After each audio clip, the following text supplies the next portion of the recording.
এখন পর্যন্ত কিন্তু 36টি ইউনিট কাজ করছে এবং আমরা যেটি দেখছি, আমি যদি এখনকার চিত্র দেখানোর চেষ্টা করি, কার্গো ভিলেজের এক অংশ দিয়ে এখনো কিন্তু আগুনের লেলিহান শিখা দেখা যাচ্ছে। আমি আমার সহকর্মীকে অনুরোধ করবো যদি একটু জুম করে দেখানো যায়। পুরো ভবনের ভিতরে কিন্তু এখনো দেখানো যাচ্ছে দাউ দাউ করে আগুন জ্বলছে। মূলত যেটা নিয়ে সবচেয়ে বেশি আতঙ্ক ছিল আসলে কার্গো ভিলেজ থেকে ভেতরে ভবনের ভেতরের অংশে আগুন ছড়ায় কিনা, সে অংশেও কিন্তু আমরা দেখছি যে কার্গো ভিলেজের বাইরে যে পাশে থাকা যে ভবন, সেই ভবনের ভেতরেও কিন্তু আমরা দেখছি যে এরই মধ্যে আগুন জ্বলছে এবং ফায়ার সার্ভিসের কর্মকর্তারা যেটি চেষ্টা করছেন এই আগুনের তীব্রতা যেন আর খুব বেশি দূর না ছড়ায় এবং কার্গো ভিলেজের ঠিক একটা নির্দিষ্ট গণ্ডির মধ্যে রাখা যায়, সেই প্রচেষ্টাটুকুই করা হচ্ছে। এবং এখানে কিন্তু যেটি বলা হচ্ছে, যেহেতু বাইরে থেকে আমদানিকৃত বিভিন্ন পণ্য ছিল, সেই পণ্যের মধ্যে কেমিক্যাল বা দাহ্য জাতীয় পদার্থ ছিল, এমনটাই কিন্তু এখানকার আমদানিকারক ব্যবসায়ী যারা ছিল তারা কিন্তু বলছিলেন। বিশেষ করে কাপড়জাত পণ্য, এর বাইরে বিভিন্ন ওষুধ প্রস্তুতে র ম্যাটেরিয়াল, র কেমিক্যাল আইটেম, এছাড়াও বেশ কিছু অন্য সব কেমিক্যাল আইটেমও কিন্তু এই কার্গো ভিলেজে ছিল বলে আমরা জানতে পেরেছি, যার কারণে আগুনের তীব্রতা কিন্তু কমাতে অনেকটাই বেগ পেতে হয়েছে। যদিও এখন থেকে ঠিক আধা ঘন্টা আগে আমরা দেখেছি আগুনের তীব্রতা অনেকটাই কমিয়ে আনতে সক্ষম হয়েছে আগুন নির্বাপনে নিয়োজিতরা। তবে এখন যেটি দেখা যাচ্ছে আসলে এখনো প্রচুর ধোঁয়া আছে এবং ভেতরে এখনো আগুনের ফুলকি কিন্তু দেখা যাচ্ছে এবং আমরা বিভিন্ন ড্রোন শট কিংবা আসলে স্যাটেলাইটের যেই সব চিত্র দেখা যাচ্ছে সেখানে কিন্তু এই কার্গো ভিলেজের চিত্রতে ভিতরে প্রচুর আগুনের চিত্র কিন্তু দেখা যাচ্ছে, যে কারণে এখানে যেসব দাহ্য পদার্থ ছিল সেসব দাহ্য পদার্থের কারণে আগুনের তীব্রতা কিন্তু অনেক বেড়েছে, এমনটা কিন্তু বলছিলেন। এবং এখানকার নিয়ন্ত্রণকারী যেসব কর্মকর্তারা রয়েছেন সেসব কর্মকর্তারা যেটি বলছেন, আগুন নির্বাপনে বেশ কিছুটা বেগ পেতেই হয়েছে। আমরা 2:30টার পর থেকেই মূলত আগুন লাগার পরপরই এখানে এসেছি। যেই পরিমাণ ধোঁয়া আর যেই পরিমাণ আগুনের তীব্রতা ছিল এখানে, সেটি নিয়ে আসলে অনেকটা প্যানিক তৈরি করেছিল এবং মূলত ফায়ার সার্ভিসের 36টি ইউনিটের পাশাপাশি আরও 5টি ইউনিট এখানে তাদের মজুদ ছিল। এর বাইরে যেটি সেনা সদস্য, বিমান বাহিনী, নৌবাহিনী, বিজিবি, র্যাব, আনসার সহ বিভিন্ন বাহিনীর সদস্যরা কিন্তু এখানে নিয়োজিত ছিল এবং সেনাবাহিনী, বিমান বাহিনী এবং ফায়ার সার্ভিসের একটি যৌথ সমন্বয়ে এখানে আগুন নির্বাপনের কিন্তু প্রচেষ্টা করা হয়েছে এবং আগুন নির্বাপনের সর্বোচ্চ চেষ্টাও কিন্তু করতে আমরা দেখেছি। সেই সাথে যেটি আমরা দেখলাম যে হচ্ছে ফায়ার সার্ভিসের কর্মকর্তারা যেটি বলছেন, আসলে বিগত দিনের যে অভিজ্ঞতা, সেই সব অভিজ্ঞতাকে কিন্তু কাজে লাগিয়ে এই ধরনের দাহ্য পদার্থ মূলত যেসব জায়গায় রয়েছে সেই সব জায়গায় অগ্নি নির্বাপনে বিশেষ সতর্কতা অবলম্বন করতে হয়। যে সতর্কতার কারণে আমরা দেখেছি সীতাকুণ্ডের অগ্নিকাণ্ডের ঘটনায় কিন্তু আসলে আগুন নির্বাপন করতে গিয়ে যারা মূলত ফায়ার সার্ভিসের কর্মকর্তা যারা ছিলেন এবং সম্মুখ সারিতে যারা ছিলেন তাদের অনেকেই বিস্ফোরণে কিন্তু পরবর্তীতে মারা গিয়েছে। সেই ক্ষেত্রে আসলে পরবর্তীতে গণমাধ্যমের বিভিন্ন তথ্য উঠে এসেছে এবং সেখানকার কর্তৃপক্ষ অনেকেই ভেতরে কেমিক্যাল পদার্থ ছিল সেটি আড়াল করেছে, এরকম বেশ কিছু তথ্যও কিন্তু ছিল। এই বিষয়গুলো কিন্তু মাথায় নিয়েই আসলে যেহেতু কেমিক্যাল ছিল বা দাহ্য পদার্থ ছিল, যাতে করে কোনো প্রকার বিস্ফোরণে আসলে হতাহতের ঘটনা যেন খুব বেশি না ঘটে বা প্রাণহানি না ঘটে, সেই বিষয়টি সর্বোচ্চ গুরুত্ব দিয়েই এখানে অগ্নি নির্বাপনে আমরা দেখেছি দুপুর থেকেই একটি সমন্বয়ের মাধ্যমেই চেষ্টা করা হয়েছে আসলে অগ্নি নির্বাপনের। যদিও আজকে দুপুরের পর থেকে 2:30টার পর থেকে আমরা দেখেছি কোনো প্রকার ফ্লাইট উঠানামা করতে দেখা যায়নি এবং সবগুলো ফ্লাইটই এক প্রকার বাতিল করা হয়েছে। সেই সাথে যেসব ফ্লাইট মূলত উড্ডয়নরত অবস্থায় ছিল, বিশেষ করে আমরা দেখেছি রিয়াদ থেকে ঢাকাগামী যে ফ্লাইট ছিল যেটি উড্ডয়নরত অবস্থায় ছিল সেটিকে তাৎক্ষণিকভাবেই মেসেজ পাঠানো হয়েছে এবং তারা তাদের সংশ্লিষ্ট কর্তৃপক্ষের সাথে যোগাযোগ করে এবং পাইলটকে সিগন্যাল দিয়েই মূলত তাদের রুট পরিবর্তন করে পরবর্তীতে সেটি সিলেটে ল্যান্ড করে। এর বাইরে আমরা দেখেছি ব্যাংকক থেকে ঢাকাগামী যে ফ্লাইট ছিল সেটিও তারা তাদের গন্তব্য পরিবর্তন করে। দিল্লি থেকে ইন্ডিগো এয়ারলাইন্স তারাও তাদের ঢাকায় নামার কথা ছিল, সেটিও গন্তব্য পরিবর্তন করেছে। এর বাইরে মূলত চট্টগ্রামে মূলত 4টি ফ্লাইট সেখানে অবতরণ করেছে বলে, যেগুলো ঢাকায় অবতরণ করার কথা ছিল আমরা সেগুলো জানতে পেরেছি। এর বাইরে ইউএস বাংলা এয়ারলাইন্স এবং নভো এয়ারের বেশ কিছু ফ্লাইট মূলত ঢাকায় শাহজালাল আন্তর্জাতিক বিমানবন্দরে নামার কথা ছিল, সেগুলো তাদের মূলত আবারও চট্টগ্রামে ফিরে গেছে তখন। এর বাইরে কিন্তু এখন পর্যন্ত সকল ধরনের বিমান উঠা চলা বন্ধ রয়েছে শাহজালাল আন্তর্জাতিক বিমানবন্দরে। সেই সাথে আসলে এটি যেহেতু ঢাকার আন্তর্জাতিক বিমানবন্দর, মূলত এটি বাংলাদেশের ভাবমূর্তি এটার সাথে জড়িত এবং বিভিন্ন আন্তর্জাতিক ফ্লাইট যেহেতু এখান থেকে পরিচালনা করা হয় বিভিন্ন দেশের সাথে, এরই মধ্যেই তাদেরকে এরই মধ্যে বাংলাদেশের পরিস্থিতি তারাও পর্যবেক্ষণ করছেন এবং বিভিন্ন এয়ারলাইন্স তাদের ফ্লাইট যেগুলো নির্দিষ্ট সময়ে ঢাকায় নামার কথা ছিল এবং ঢাকায় পৌঁছানোর কথা ছিল সেই ক্ষেত্রে বিশেষ সতর্কতা এবং বাংলাদেশের ঢাকার শাহজালাল আন্তর্জাতিক বিমানবন্দরের কর্তৃপক্ষের সাথে সমন্বয়, বেবি চকের সাথে সমন্বয়, বিমানবন্দর কর্তৃপক্ষের সাথে সমন্বয় করেই পর্যাপ্ত তথ্য এবং যে মেসেজ দেওয়া হচ্ছে সেটি সমন্বয় করেই মূলত পরবর্তী ফ্লাইটগুলো পরিচালনার ব্যাপারে আসলে সিদ্ধান্ত নিচ্ছে বলে আমরা জানতে পেরেছি। এখন পর্যন্ত আসলে যে চিত্র, প্রচণ্ড ধোঁয়া আছে, বেশ কিছু জায়গায় আগুনের তীব্রতাও আছে। ফায়ার সার্ভিসের কর্মকর্তারা চেষ্টা করছেন যেন একটি নির্দিষ্ট গণ্ডির মধ্যে এই আগুনকে রাখা যায় এবং যাতে করে ছড়িয়ে পড়ার আশঙ্কা থেকে যতটা সম্ভব আসলে সেই জায়গা থেকে সেভ করা যায় সেই প্রচেষ্টাটিও কিন্তু চলছে। আগুন আসলে এই ধরনের আগুনের ক্ষেত্রে ছড়িয়ে পড়ার বিষয়ে আসলে এত সময় দুপুর 2:30 থেকে এখন পর্যন্ত প্রায় 4 ঘন্টা হয়ে গেছে, এখনো আগুন আসলে নিয়ন্ত্রণে বা নির্বাপনে না আসার একটা বড় কারণ হিসাবে যেটি আসলে দেখা যাচ্ছে, আসলে আমরা দেখেছি পূর্বের বাংলাদেশের বিভিন্ন কলকারখানা কিংবা বিভিন্ন কন্টেইনার কেন্দ্রিক, বিশেষ করে বিভিন্ন ডিপোতে এই ধরনের কন্টেইনার যখন থাকে, কন্টেইনারের মধ্যে যখন দাহ্য পদার্থ থাকে, অনেক ক্ষেত্রে দেখা যায় যে বিভিন্ন মিক্সড পদার্থ থাকে, বিশেষ করে কসমেটিক্স আইটেম, বিভিন্ন কাপড়জাত আইটেম, এর মধ্যে কেমিক্যাল, এর বাইরে বেশ কিছু দাহ্য পদার্থ। এই যে একটা বিরাট এরিয়া জুড়ে বিভিন্ন যে দাহ্য পদার্থগুলো আসলে রাখা থাকে, যেগুলো আগুন জ্বলতে অনেক সহায়ক বিষয় হিসেবে কাজ করে, এই পদার্থগুলো যখন আসলে দেখা যাচ্ছে আগুনের একটা ফুলকি যখন আগুনের তীব্রতা বাড়ছে, কিছু দূর যাওয়ার পরে আবার দেখা যাচ্ছে যে তার সে আগুন জ্বলতে সহায়ক এরকম কোনো পদার্থের সংস্পর্শ পাচ্ছে, তখন আগুন কিন্তু আরো বেশি করে জ্বলছে। যেটি হচ্ছে এই কার্গো ভিলেজের ক্ষেত্রে কিন্তু একই পরিস্থিতি তৈরি হয়েছে, যেখানে আমরা জানতে পেরেছি মূলত এখানকার ব্যবসায়ী যারা ছিলেন, যাদের পণ্য এখানে। নিশ্চয়ই আপনি আরো তথ্য সংগ্রহ করতে থাকুন। 8 নম্বর গেটের ওই জায়গায় রয়েছেন আমাদের সহকর্মী আনোয়ার সাদাত নূর, সেখানকার পরিস্থিতি জানাতে যোগ দিচ্ছেন তিনি। সাদাত, আপনি 8 নম্বর গেটের ওখানে রয়েছেন, ওইখানকার পরিস্থিতি কেমন দেখতে পাচ্ছেন? অগ্নি নিয়ন্ত্রণে অগ্রগতি হয়েছে কি কোনো?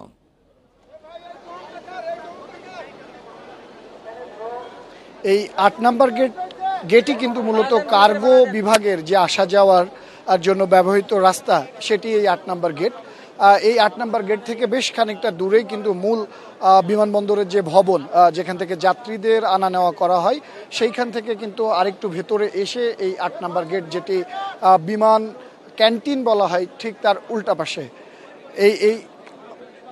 এই গেট দিয়েই কিন্তু কার্গোতে যাতায়াত করা হয়ে থাকে এবং যে সমস্ত উদ্ধারকারী পানিবাহী গাড়ি যাতায়াত করছে এখন পর্যন্ত এই 8 নম্বর গেট দিয়েই কিন্তু, যার দরুন এই 8 নম্বর গেটের সামনে সতর্ক অবস্থান আইনশৃঙ্খলা বাহিনীর সদস্যদের, যেন কোনোভাবেই এখানে কোনো বিশৃঙ্খল পরিস্থিতির তৈরি না হয় এবং অনেক আগে থেকে কিন্তু পুরো বিমানবন্দরে রাখা যান চলাচল এবং জনসাধারণের চলাচলও নিয়ন্ত্রণ করা হয়েছে, যেন এখানে কোনো ধরনের ক্রাউড বা জনসমাগম সৃষ্টি হতে না পারে।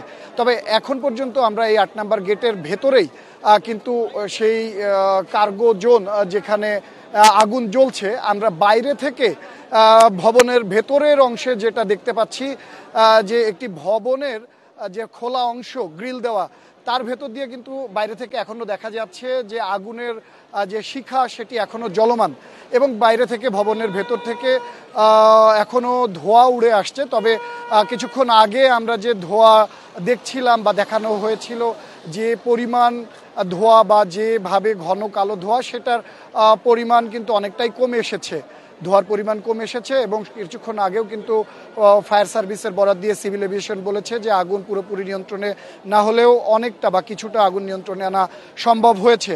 তবে কিছুক্ষণ আগে উত্তরা জোনের ডিসি এক অনানুষ্ঠানিক সম্মেলন মানে সাংবাদিকদের সাথে কথাবার্তার আলোচনায় তিনি জানান যে এখন পর্যন্ত 10 জনকে আহত অবস্থায় উদ্ধার করা হয়েছে এবং তাদেরকে নিকটস্থ কুর্মিটোল হাসপাতালে ইতিমধ্যে সেখানে পাঠানো হয়েছে। তবে তাদের অবস্থা যে খুব একটা আশঙ্কাজনক বা গুরুতর নয়, সেটিও কি আস্থা দিয়ে তিনি জানিয়েছেন।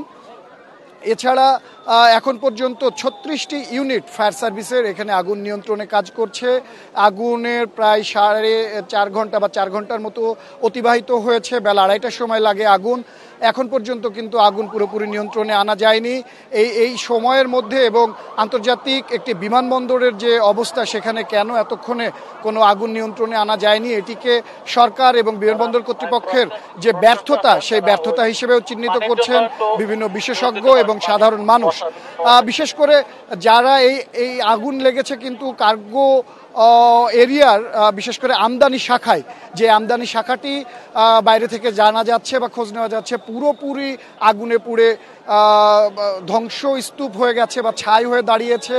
বিল্ডিংয়ে পর্যন্ত আগুনে পুড়ে যাওয়ার একটি সম্ভাবনা বা সেই ধরনের লক্ষণ আগুনের লেলিহান শিখা থেকে আশঙ্কা করা যাচ্ছে। এবং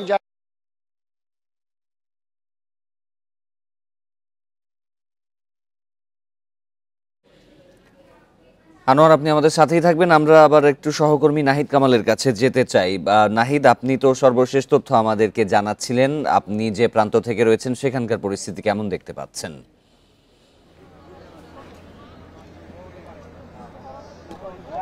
37টি ইউনিট এখন পর্যন্ত কাজ করছে এবং যে জায়গাটি আমরা দুপুর থেকেই দেখাচ্ছিলাম, যেটা নিয়ে সাসপেক্ট করা হচ্ছিল, মূলত কার্গো ভিলেজের পাশের যেই ভবনের যে চিত্র, সেখানে কিন্তু আমরা কিছুক্ষণ আগেই দেখেছি তীব্র আগুনের শিখা এখনও দেখা যাচ্ছে। আমি আমার সহকর্মীকে বলবো একটু জুম করে দেখানো সম্ভব হলে। ভেতরে কিন্তু আগুনের লেলিয়ান শিখা এখনও দেখা যাচ্ছে এবং এই আগুনের তীব্রতা এখনও কিন্তু ভেতরে আছে এবং প্রচণ্ড ধোঁয়া। আমরা দেখছি কিছুক্ষণ আগে তীব্রতা কিছুটা কমেছিল মনে হয়েছে, কিন্তু এখনকার যে পরিমাণ আবারও ধোঁয়ার সৃষ্টি হয়েছে, প্লাস যে পরিমাণ আগুনের ফুলকি দেখা যাচ্ছে, বোঝাই যাচ্ছে যে আগুনের তীব্রতা অনেকাংশেই ছড়িয়েছে। এই মধ্যে আইনশৃঙ্খলা বাহিনীর বিভিন্ন সদস্যরা কাজ করছেন, বিশেষ করে সেনা সদস্য এবং বিমান বাহিনী, ফায়ার সার্ভিসের কর্মকর্তা। এই তিন বাহিনী তাদের সমন্বয় করে যে চেষ্টাটি চালাচ্ছেন, সেই চেষ্টা এখনো অব্যাহত আছে। তবে আসলে যেটি দেখা যাচ্ছে, কিছুক্ষণ পরপরই হয়তো বিভিন্ন অংশ থেকে আগুনের ফুলকি দেখা যাচ্ছে এবং সেটি তীব্র আকারেই দেখা যাচ্ছে মূলত, এবং তীব্র আকারে বিভিন্ন অংশ এক প্রকার জ্বালিয়ে দিচ্ছে, সেই চিত্রও কিন্তু দেখা যাচ্ছে। আমরা এখানকার যারা মূলত ব্যবসায়ী, যাদের কার্গো ভিলেজে বিভিন্ন পণ্য ছিল, তাদের সাথেও কথা বলেছিলাম। মূলত বিভিন্ন নানান পণ্য এখানে ছিল, যেই কারণে কিনা আগুন নির্বাপনেও কিন্তু এতটা সময় লাগছে, যেটি আন্তর্জাতিক মহলেও নানানভাবে আলোচনার জন্ম দিচ্ছে। ঢাকার আন্তর্জাতিক একটি বিমানবন্দর, যেখানে দুপুর 2:30 নাগাদ আগুন লেগেছে এবং আমরা আড়াইটায় যখন আসি, তখন যেই পরিমাণ পরিস্থিতি দেখেছি, নানান প্রশ্নের জন্ম দিয়েছে যে বিমানবন্দরের রানওয়ের খুব কাছে এরকম একটি কার্গো ভিলেজ, যেখানে আগুন লাগলে বা অগ্নিকাণ্ডের এরকম ঘটনা হলে আসলে যে কোনো বড় ধরনের ঘটনা ঘটতে পারে এবং ফ্লাইট ওঠানো বন্ধ হতে পারে। এই সার্বিক বিষয় আসলে কিভাবে বিমানবন্দর কর্তৃপক্ষ তারা এই বিষয়গুলো তদারকি করতেন বা কিভাবে নির্দেশনা দিতেন, সেই বিষয়গুলো কিন্তু এখন প্রশ্নের সম্মুখীন হচ্ছে। এর আগে 2013 সালের এপ্রিলে, আমরা যতদূর যথাসম্ভব জানি যে 13 সালের এপ্রিলের 5 তারিখে অগ্নিকাণ্ডের ঘটনা ছিল। এরপরে 2020 সালে কেপিআই কিন্তু একটা জরিপও করেছিল বিমানবন্দরের নিরাপত্তা, আগুন পরিস্থিতি এবং সার্বিক পরিস্থিতি নিয়ে। সেই জরিপের ফলাফলও কিন্তু আসলে সর্বশেষ জানতে পারিনি আমরা। তবে এখনকার যে পরিস্থিতি নানান প্রশ্নের জন্ম দিয়েছে এবং যেসব ফ্লাইট আজকে মূলত দীর্ঘ সময় ধরে তাদের গন্তব্য পরিবর্তন করতে হয়েছে, বিশেষ করে দুপুর 2:30টার থেকে বিকেল 4টা পর্যন্ত বা 4:30টা পর্যন্ত যেসব ফ্লাইট মূলত অনেকে উড্ডয়ন করে ফেলেছে। বিশেষ করে আমি যদি বলি, রিয়াদ থেকে যে ফ্লাইট উড্ডয়ন করেছিল ঢাকার উদ্দেশ্য, সে কিন্তু তার উড্ডয়নরত অবস্থায় তার গন্তব্য পরিবর্তন করতে হয়েছে। তার গন্তব্য তখন কিন্তু সিলেটে নিতে হয়েছে। এছাড়া দিল্লি থেকে একটি ফ্লাইট তাদের গন্তব্য পরিবর্তন করতে হয়েছে। ইন্ডিগো এয়ারলাইন্সের ব্যাংকক থেকে ছেড়ে আসা ফ্লাইট, তাদেরও গন্তব্য পরিবর্তন করতে হয়েছে। এর বাইরে চট্টগ্রাম থেকে ছেড়ে আসা ইউএস বাংলা এয়ারলাইন্স এবং নভো এয়ারের ফ্লাইটও কিন্তু তারাও কিন্তু তাদের গন্তব্য পরিবর্তন করে আবার চট্টগ্রামে ফিরে গিয়েছে। চট্টগ্রামে এখন পর্যন্ত 4টি ফ্লাইট অবতরণ করেছে বলে আমরা জানতে পেরেছি, যেগুলো মূলত শাহজালাল আন্তর্জাতিক বিমানবন্দরে নামার কথা ছিল। এই যে একটা সার্বিক পরিস্থিতি, বিশেষ করে আন্তর্জাতিক ফ্লাইটগুলো যেগুলো আসলে ঢাকায় নামতে পারলো না, উড্ডয়নরত অবস্থায় আসলে একটা সিগন্যাল মেসেজের মাধ্যমে মূলত বেসামরিক বিমান চলাচল কর্তৃপক্ষ এবং বিমানবন্দর কর্তৃপক্ষ তাদের ইন্টারনাল যোগাযোগের মাধ্যমে যে প্রসেসে সেখানকার বিমানবন্দর কর্তৃপক্ষ এবং ফ্লাইট পাইলটকে মেসেজ পাঠানো এবং তাদের রুট পরিবর্তন করা, এটি কিন্তু যাত্রীদের মধ্যে একটা ভীতির তৈরি করা এবং ভীতির সঞ্চার করা যে আসলে অনাকাঙ্ক্ষিতভাবে হঠাৎ করে তাদের গন্তব্য পরিবর্তন করতে হচ্ছে।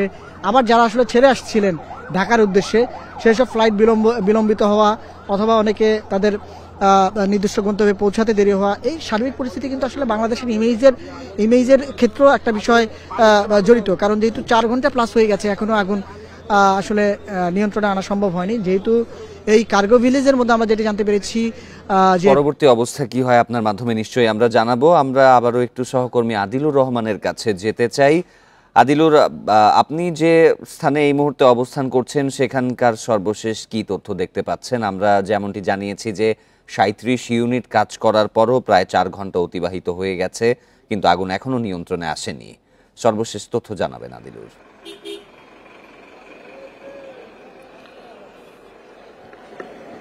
দেখুন, পরিস্থিতি তো আসলে সময় গড়ায় পরিস্থিতি এবং আগুনের পরিস্থিতি আসলে উন্নতি হওয়ার কথা, কিন্তু সেই পরিস্থিতিটি আমরা এখন পর্যন্ত বাইরে থেকে লক্ষ্য করতে পারছি না। অর্থাৎ আমি যে জায়গাটিতে আছি এখানে 10 মিনিট আগেও যে পরিস্থিতি দেখেছিলাম, 15 মিনিট আগেও যে পরিস্থিতি দেখেছিলাম, এখনো আসলে সেই পরিস্থিতি আমরা এখন পর্যন্ত লক্ষ্য করতে পারছি। অর্থাৎ এখন যে ওয়্যার হাউসটিতে আগুন জ্বলছে সেই ওয়্যার হাউসের আগুন এখন পর্যন্ত নিয়ন্ত্রণ করে আনা সম্ভব হয়নি।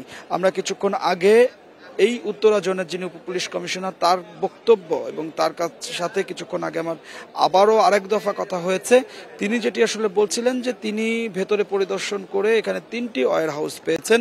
প্রথম যে ওয়্যার হাউসটিতে আগুন লেগেছে সেই ওয়্যার হাউসটি একদম আসলে পুরোপুরি পুড়ে গেছে। পরে পাশের যে 2টি ওয়্যার হাউস সেই 2টি ওয়্যার হাউসে এখনো আগুন জ্বলছে। তবে আমরা বিকাল বেলায় যে ধরনের ধোঁয়াটি দেখেছিলাম সেই ধরনের ধোঁয়া আমরা এখন দেখতে পাচ্ছি না। এখন ধোঁয়ার পরিমাণ কিছুটা কম, তুলনামূলক কম। তবে আগুন নিয়ন্ত্রণে যে হিমশিম খেতে হচ্ছে এটি আসলে প্রমাণিত। অর্থাৎ এখানে আগুন লেগেছে প্রায় 1:15টার দিকে যেটি খবর বলছে। এরপরে এখন কার যে সময় সেই সময় অনুযায়ী 4.5 ঘন্টার বেশি সময় হয়ে গেছে। তো এই 4.5 ঘন্টা অতিবাহিত হবার পরেও 37টি ইউনিট কাজ করছে এবং সেই আগুন নিয়ন্ত্রণে আনা সম্ভব হয়নি। এটি আসলে এখানে বিমানবন্দর কর্তৃপক্ষ, ফায়ার সার্ভিস সহ যেসব সংস্থা এখানে কাজ করছে প্রত্যেকের ব্যর্থতার কথাই এবং ব্যর্থতার প্রশ্নই বারবার উঠে আসছে। এবং সবচাইতে প্রথমে যে ব্যর্থতাটি উঠে আসছে সেটি হচ্ছে যে এখানকার বিমানবন্দর কর্তৃপক্ষ এবং এই কার্গো ভিলেজ কর্তৃপক্ষ যারা আছেন তাদের, সিভিল এভিয়েশন কর্তৃপক্ষের। অর্থাৎ প্রথম যে আগুনটি আসলে লেগেছে সেই আগুন লাগার পরে প্রাথমিক যে ম্যানেজমেন্টটি সেই ম্যানেজমেন্টটি তারা করতে পারেনি। আপনি আহতের কথা বলছিলেন, হতাহতের কথা আমরা বলছিলাম যে অগ্নিকাণ্ডের হলেই প্রথম যে বিষয়টি চলে আসে সেটি হচ্ছে যে আহত বা হতাহতের ঘটনাটি আসলে এখানে কি ঘটেছে। আমরা কিছুক্ষণ আগে পর্যন্ত যেটি আসলে জানতে পেরেছি যে কুর্মিটোলা হাসপাতালে 10 জনকে ভর্তি করা হয়েছে, সম্মিলিত সামরিক হাসপাতালে কয়েকজনকে নিয়ে যাওয়া হয়েছে। কিছুক্ষণ পর আমরা ভেতর থেকে আসলে অ্যাম্বুলেন্স বের হতে দেখছি, ঢুকতে দেখছি, বের হতে দেখছি। তবে সেই জায়গাটিতে হতাহতের সংখ্যাটি কত সেটিও কিন্তু আসলে এখন পর্যন্ত নিশ্চিত করে কোনো সংস্থাই বলছে না। অর্থাৎ পুলিশের পক্ষ থেকে শুধুমাত্র একটি তথ্য দেওয়া হয়েছে এখন পর্যন্ত, সেটি হচ্ছে 10 জন। তবে সিভিল এভিয়েশনের পক্ষ থেকে, ফায়ার সার্ভিসের পক্ষ থেকে সেই ধরনের কোনো তথ্য আমরা এখন পর্যন্ত পাচ্ছি না। আমরা ফায়ার সার্ভিসের সাথে বারবার কথা বলার চেষ্টা করেছি যে এখন আসলে কি পর্যায়ে আছে, আগুন নিয়ন্ত্রণে আনতে আরো কত সময় লাগতে পারে এবং এই মুহূর্তে আসলে আগুন নিয়ন্ত্রণের প্রতিবন্ধকতাটি কি এবং কি ধরনের পণ্য সেখানে ছিল, কি ধরনের কেমিক্যাল সেখানে ছিল এবং যে কেমিক্যালগুলো অতি ধার্য হিসেবে গণ্য করা হয় সেই কেমিক্যালগুলো যে জায়গাটিতে রাখা হয়েছিল সেই জায়গাটির ম্যানেজমেন্টটি আসলে কেমন ছিল, এখান থেকে যে আগুন ছড়িয়ে পড়লো আর সেই ব্যাপারগুলো নিয়ে আসলে আমরা বারবার করে এই প্রশ্নের উত্তরগুলো খোঁজার চেষ্টা করছি। কিন্তু যেহেতু আসলে এই মুহূর্তে সবাই অগ্নি নির্বাপনের কাজেই বেশি ব্যস্ত, সে কারণে এই প্রশ্নগুলোর উত্তর কিন্তু আসলে আমরা এখন পর্যন্ত পাচ্ছি না কোনো সংস্থার কাছ থেকে। তবে এখানে আমরা একটি বিষয় লক্ষ্য করতে পারছি, আমাদের সহকর্মীরাও যেটি লক্ষ্য করছেন সেটি হচ্ছে যে পানির সংকট কিছুটা আমাদের কাছে মনে হচ্ছে। তার কারণ হচ্ছে আমরা কিছুক্ষণ পরপরই ওয়াসার যে পানির গাড়িগুলো আছে সেই পানির গাড়িগুলো ভেতরে ঢুকতে দেখছি, বের হতে দেখছি, অর্থাৎ সেই ওয়াসা থেকে পানি এখানে আসলে সরবরাহ করা হচ্ছে। এখানে একটি নতুন করে আরেকটি প্রশ্ন, সেটি হচ্ছে যে এই কার্গো ভিলেজের মতো জায়গা যেখানে বিভিন্ন ধরনের পণ্য আসলে এনে রাখা হয়, সেই ফায়ার হাইড্রেন্টের ব্যবস্থা এবং পর্যাপ্ত পানির ব্যবস্থা আসলে কেন নাই?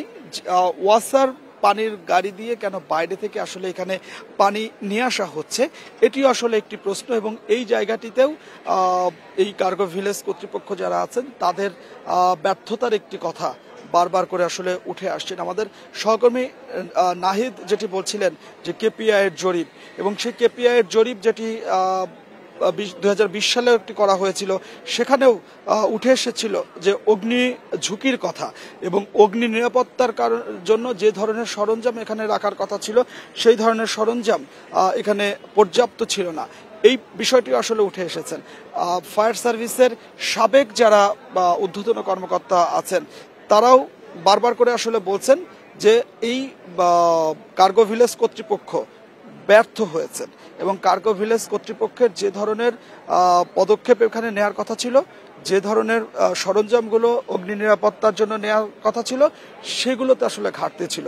আপনি সেখানকার তথ্য সংগ্রহ করতে থাকুন, আমরা আবারও আপনার কাছে যাব। আমরা এই মুহূর্তে আবার একটু চট্টগ্রাম বিমানবন্দরে যেতে চাই। আমরা আগেই জানিয়েছিলাম যে শাহজালাল বিমানবন্দরের কার্গো ভিলেজে আগুন লাগার ঘটনায় ঢাকাগামী 8টি ফ্লাইট চট্টগ্রামে অবতরণ করেছে। সেখানকার পরিস্থিতি জানাতে যোগ দিচ্ছেন সহকর্মী অনুপম শীল। অনুপম, ঢাকার যে উদ্ভূত পরিস্থিতি, এই জায়গাতে তো চট্টগ্রামে ফ্লাইটগুলো অবতরণ করলো, তো সেখানে আসলে কি ধরনের নির্দেশনা দেওয়া হয়েছে? আর নিশ্চয়ই এয়ারপোর্টের ব্যস্ততাও বেড়ে গেছে।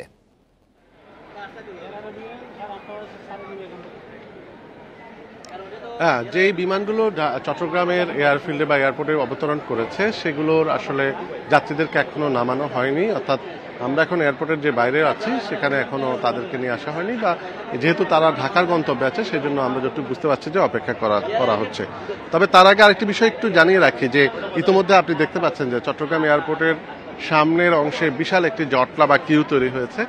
আপাতত আমরা এই যারা এখানে বিভিন্ন গন্তব্যে যাওয়ার জন্য অপেক্ষা করছেন তাদের সাথে কথা বলে যেটি বুঝতে পারছি যে এখনো পর্যন্ত অন্তত 3টি ফ্লাইটের যাত্রা বিলম্বিত হচ্ছে, এটা অনেকটাই নিশ্চিত। এর মধ্যে একটি 6:45 একটি ফ্লাইট ছিল, এরপরে একটি 7:10 এবং এরপর একটি 7:50। অর্থাৎ এই 3টি ফ্লাইটের যে যাত্রীরা আছেন এগুলো মূলত দুবাই এবং শারজাগামী, তারা কিন্তু এখন অপেক্ষা করছেন। তাদের এতক্ষণে যদিও চেক ইন হয়ে যাওয়ার কথা ছিল, কিন্তু তাদের এখনো সেই চেক ইন কার্যক্রম শুরু হয়নি। এরপরে 9:45 বাজে আরেকটি ফ্লাইট আছে দুবাইগামী, সেটির বিষয়েও এখনো কোনো নির্দেশনা আসেনি।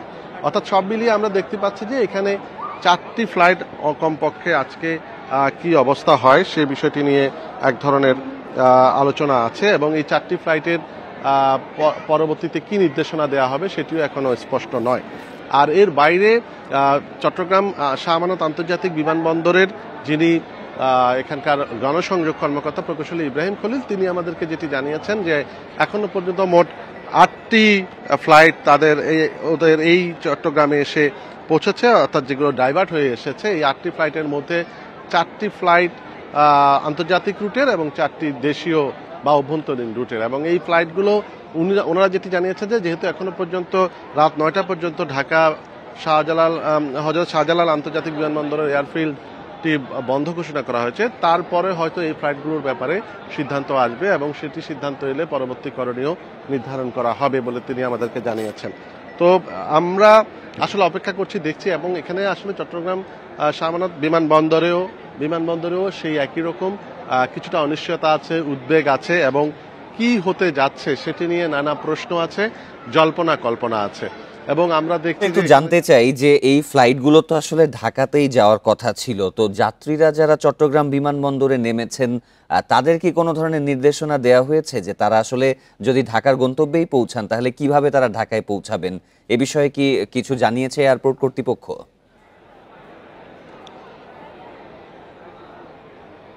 না, এখনো পর্যন্ত এরকম কোনো নির্দেশনা এখানে যারা উপস্থিত যাত্রীরা আছেন তাদের কাছে আসেনি। আমরাও আসলে এই বিষয়ে জানিনি।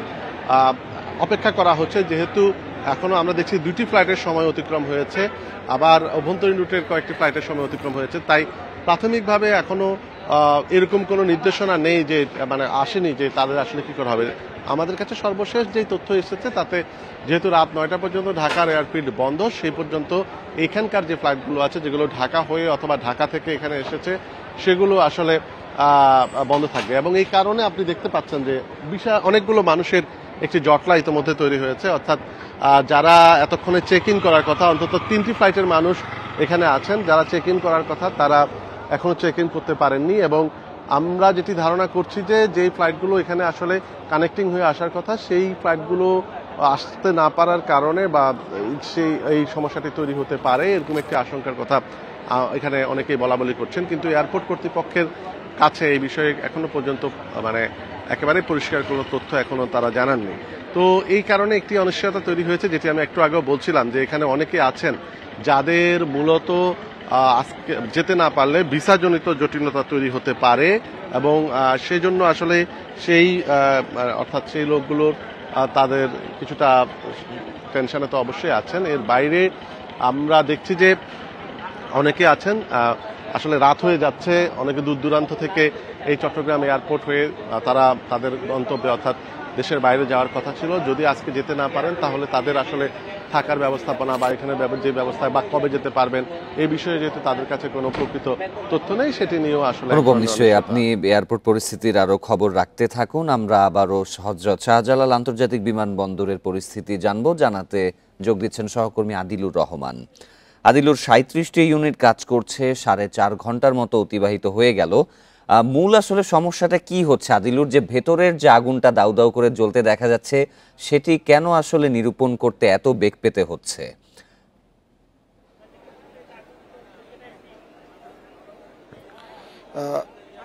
দেখুন, সেই জায়গাটিতে যাবার আগে আমরা অনুপমশীল যে বিষয়টি আসলে বলছিলেন, এই জায়গাটিতে আমি কিছু যাত্রীর আসলে দুশ্চিন্তার বিষয় আমি আপনাকে একটু বলি। সেটি হচ্ছে যে যেহেতু আসলে ফ্লাইটগুলো দেরি হচ্ছে, সেক্ষেত্রে এখান থেকে দূর দূরান্তের যে ফ্লাইটগুলো, অর্থাৎ আমরা যদি বলি যে হচ্ছে যুক্তরাষ্ট্র বা ইউরোপগামী যে ফ্লাইটগুলো আছে, এই ফ্লাইটগুলোতে আপনি জানেন যে ট্রানজিট থাকে। তো এই যে শাহজালাল আন্তর্জাতিক বিমানবন্দরে যখন এই ফ্লাইটগুলো দেরি হচ্ছে, তখন কিন্তু তাদের ট্রানজিটের পরে গিয়ে আবার যে বিমানটি, সেই বিমানের সেই জায়গাটিতে কিন্তু আসলে তাদের সেটি মিস হবে, অর্থাৎ কানেক্টিং ফ্লাইট যেটি আমরা বলে থাকি, সেই কানেক্টিং ফ্লাইটটি মিস হবে।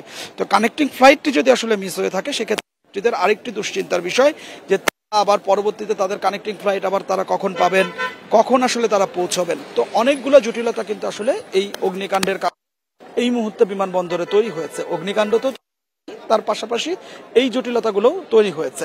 এবার আমরা আগুনের বিষয়ে আসি।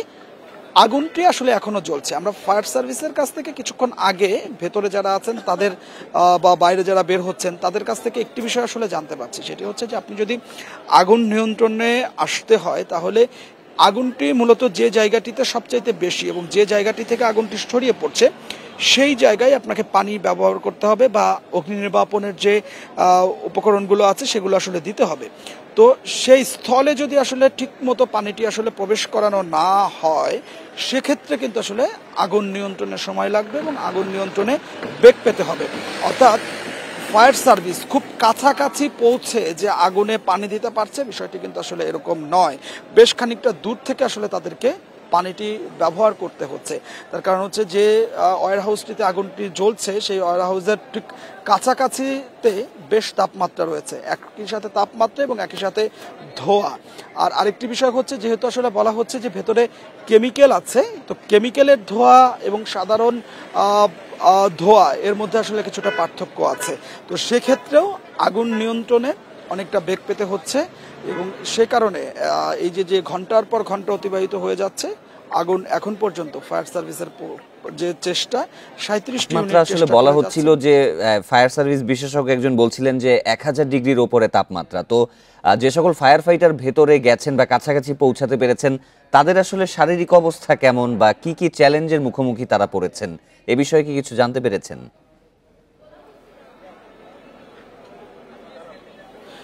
দেখুন, এই যে এটি কিন্তু আসলে আপনাকে বলছিলাম যে কাছাকাছি যখন আসলে যাচ্ছেন তখন তাপমাত্রার কারণে 1000 ডিগ্রি সেলসিয়াস তাপমাত্রা, এবং সেই তাপমাত্রার কাছাকাছি আসলে যেতে পারছেন না। অর্থাৎ সেই কাছাকাছি যদি আসলে এই ওয়্যার হাউসের খুব কাছাকাছি যদি যেতে না পারেন, দূর থেকে যাচ্ছেন, সেই পানি দিয়ে গেলে সেটি আসলে খুব একটা কার্যকর হচ্ছে না, এবং একই সাথে ধোঁয়া আছে।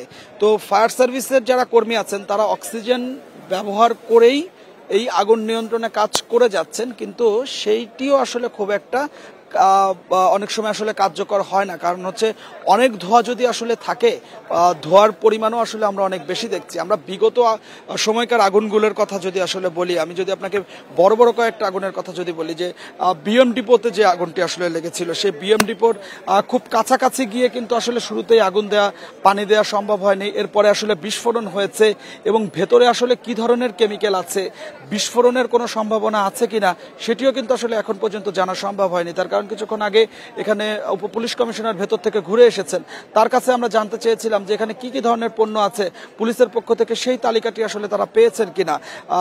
সেটি তিনি বলছেন যে সেই তালিকাটি আসলে তারা এখন পর্যন্ত পাননি।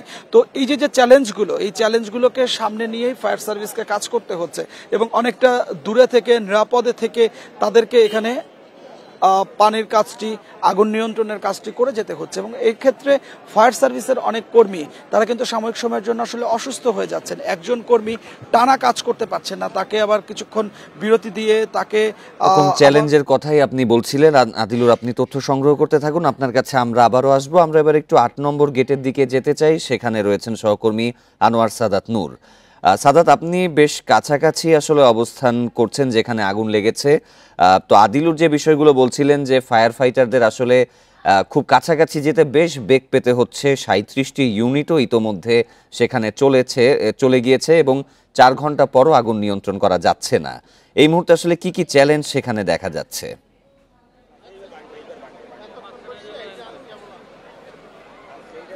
আমরা আগুন নেভানোর জন্য কিন্তু সবচেয়ে যেটি কার্যকারী উপাদান বা প্রয়োজন পড়ে পানি, সেই পানিবাহী গাড়ি কিন্তু এখনও আমরা এই 8 নম্বর গেট দিয়ে ঢুকতে বের হতে দেখছি।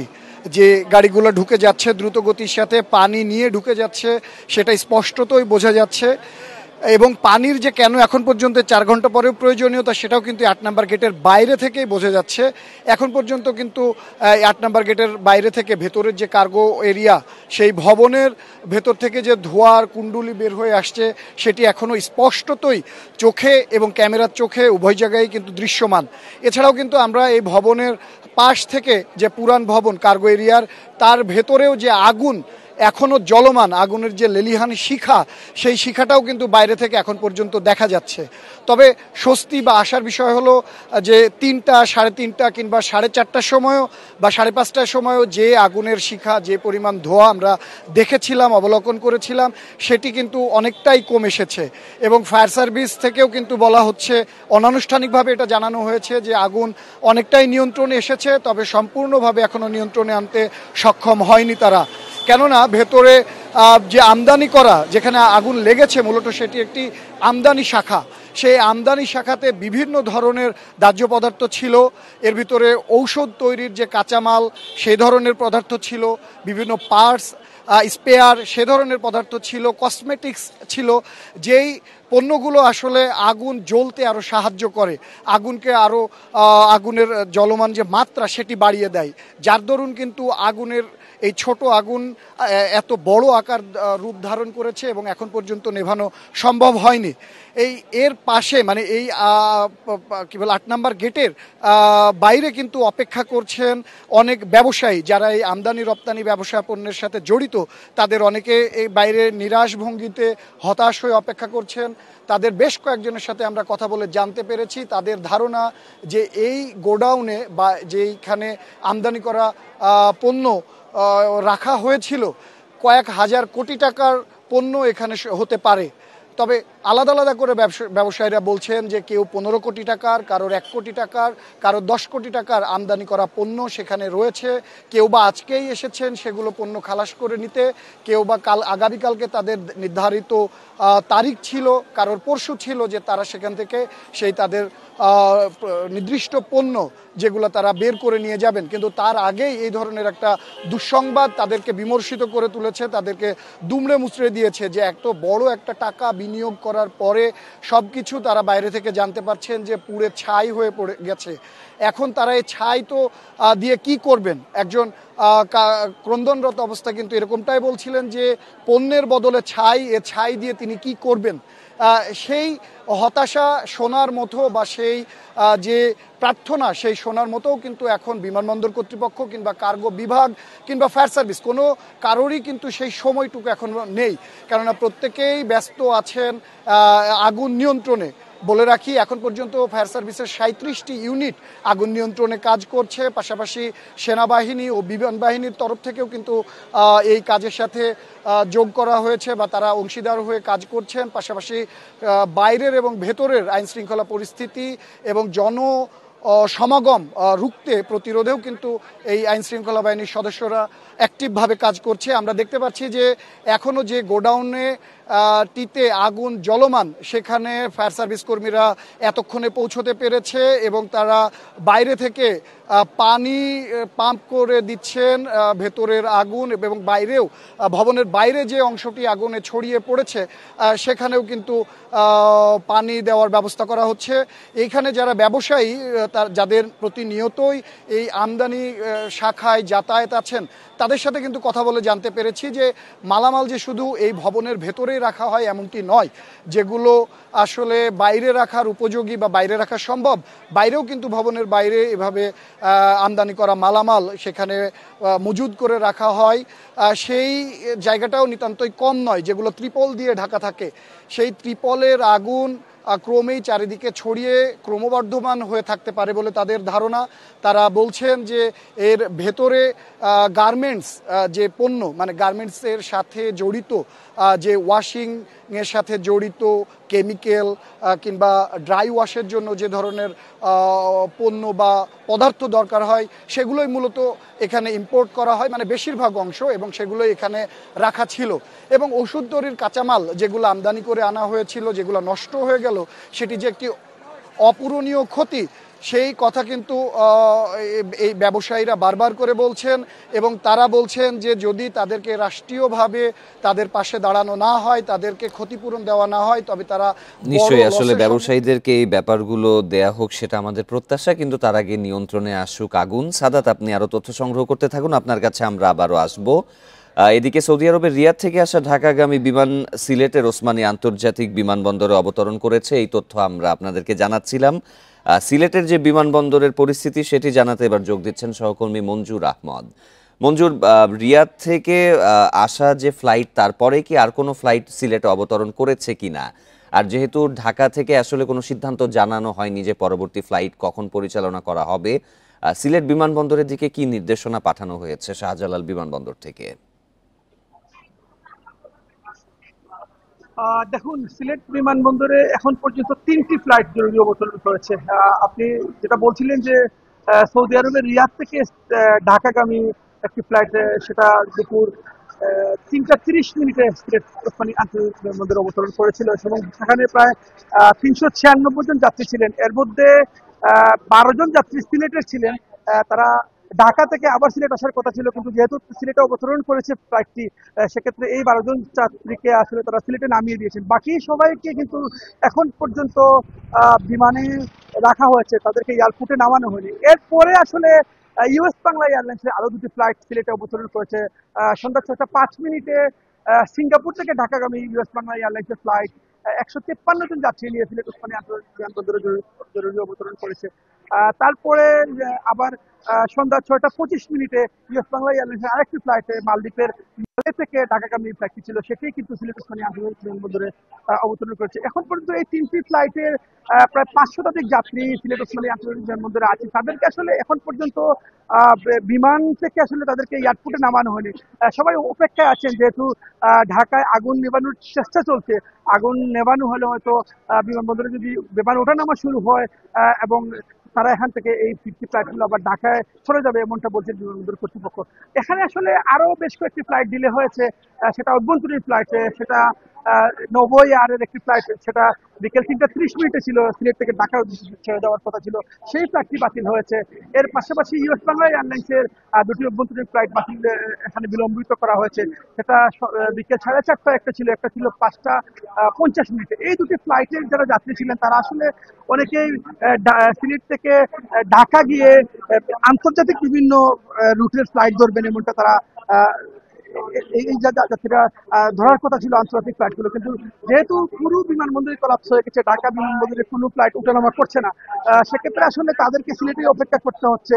এবং সিলেট থেকে যে ফ্লাইটগুলো অভ্যন্তরীণ যে ফ্লাইটগুলো ছেড়ে যাওয়ার কথা ছিল সেগুলো আসলে মূলত ঢাকা থেকে সিলেট আসে, তারপর এখান থেকে যাত্রী নিয়ে আবার ঢাকা যায়। যেহেতু এই ফ্লাইটগুলো ঢাকা থেকে এখন পর্যন্ত সিলেটে আসেনি, সেক্ষেত্রে তাদেরকে আরো অপেক্ষা করতে হবে।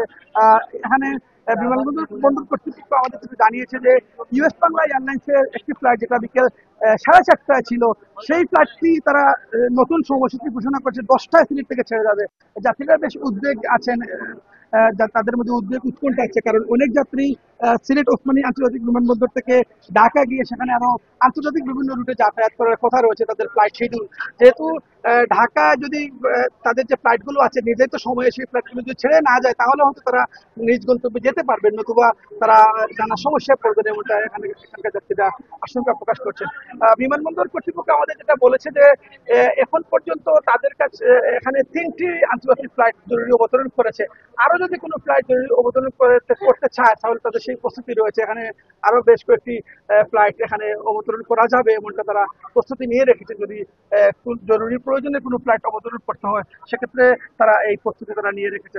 এবং এখানকার যাত্রীদের মধ্যে আমরা একটা উৎকণ্ঠা দেখেছি, যারা ফ্লাইটে বসে আছেন এবং তারা হয়তো কখন তাদের গন্তব্যে পৌঁছে সেটা নিয়ে একটা উদ্বেগ আছে। পাশাপাশি যে 12 জন যাত্রী আপনাকে বলছিলাম রিয়াদ থেকে সিলেট ফ্লাইটে যারা সিলেট নেমেছেন এবং তাদেরকে সিলেট থেকে তাদেরকে ছেড়ে দেওয়া হয়েছে, এই 12 জন যাত্রী, তাদের সাথে আমাদের কথা হচ্ছে। তারা বলেছেন যে বিমানের যাত্রীরা বসা আছে, আসলে সবাই কিন্তু উদ্বেগ উৎকণ্ঠার মধ্যে আছেন, তারা কবে আসলে এখান থেকে তাদের নিজ গন্তব্যে যেতে পারবেন সেটা নিয়ে একটা উদ্বেগ উৎকণ্ঠা তো রয়েছে। তো এখানে আসলে ওসমানী বিমানবন্দরে এখন আপনারা যে পরিবেশটা লক্ষ্য করছি, এখানে মূলত অভ্যন্তরীণ ফ্লাইটে যারা যাত্রী আছেন, যারা সিলেট থেকে ঢাকা যাবেন এবং ঢাকা গিয়ে বিভিন্ন আন্তর্জাতিক রুটে যাবেন, তারা মূলত এখানে অপেক্ষায় আছেন। এর বাইরে যে ফ্লাইটগুলো এখানে জরুরি অবতরণ করেছে, এই ফ্লাইটের কোনো যাত্রী কিন্তু সিলেট ওসমানী আন্তর্জাতিক বিমানবন্দরে অপেক্ষা করছে না, তারা বিমানেই অপেক্ষা করছেন। তো সব মিলিয়ে যদি বলি যে 3টি ফ্লাইট সিলেটে অবতরণ করেছে, এই 3টি ফ্লাইট কখন ছেড়ে যাবে সেটা কেউ বলতে পারছে না নির্দিষ্ট করে। তবে রাত যদি ঢাকার আগুন নিয়ন্ত্রণে চলে আসে, তারা যে কোনো সময় এখান থেকে আবার পুনরায় ঢাকা ফিরে যাবে এমনটা বিমানবন্দর কর্তৃপক্ষ আমাদের জানিয়েছে। মানে বিমানবন্দর থেকে জানাচ্ছিলেন সহকর্মী মঞ্জুর আহমদ। এবার আমরা আবারও ঢাকার শাহজালাল বিমানবন্দরে যাব, সেখানে সহকর্মী নাহিদ কামাল আমাদের সাথে যোগ দিচ্ছেন। নাহিদ, আপনি ঘটনার আসলে প্রথম থেকেই ছিলেন, তো এই মুহূর্তে আসলে 4.5 ঘন্টা পরও কোনো অগ্রগতি আসলে দেখতে পেলেন কিনা?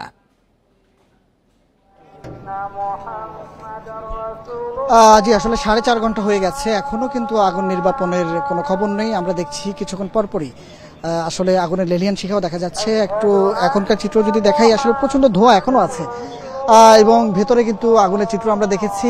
মূলত 37টি ইউনিট এখন পর্যন্ত কাজ করছে ফায়ার সার্ভিসের, এর বাইরেও আরো 5টি ইউনিট কাজ করার কথা রয়েছে এবং তারাও আসলে এই নির্বাপন কাজে যোগ দিবে বলে আমরা জানতে পেরেছি। সবকিছু মিলে এখনকার যে পরিস্থিতি, আসলে কিছুক্ষণ আগেও দেখেছি আগুনের তীব্রতা কিছুটা কমেছিল, কিন্তু এখন আবার কিন্তু প্রচন্ড ধোঁয়া দেখা যাচ্ছে। যেহেতু এই জায়গাটিতে প্রচুর দাহ্য পদার্থ ছিল, বিশেষ করে বিভিন্ন আমদানিকৃত পণ্যের মধ্যে এখানে বিভিন্ন কেমিক্যাল পদার্থ ছিল, এর বাইরে পোশাক থেকে শুরু করে বিভিন্ন পার্টস, বিভিন্ন কেমিক্যাল এবং মেডিকেলের বিভিন্ন ইকুইপমেন্ট, বিশেষ করে র ম্যাটেরিয়ালস, এগুলো ছিল, যার কারণে আসলে আগুনের তীব্রতা অনেকাংশেই বেড়েছে।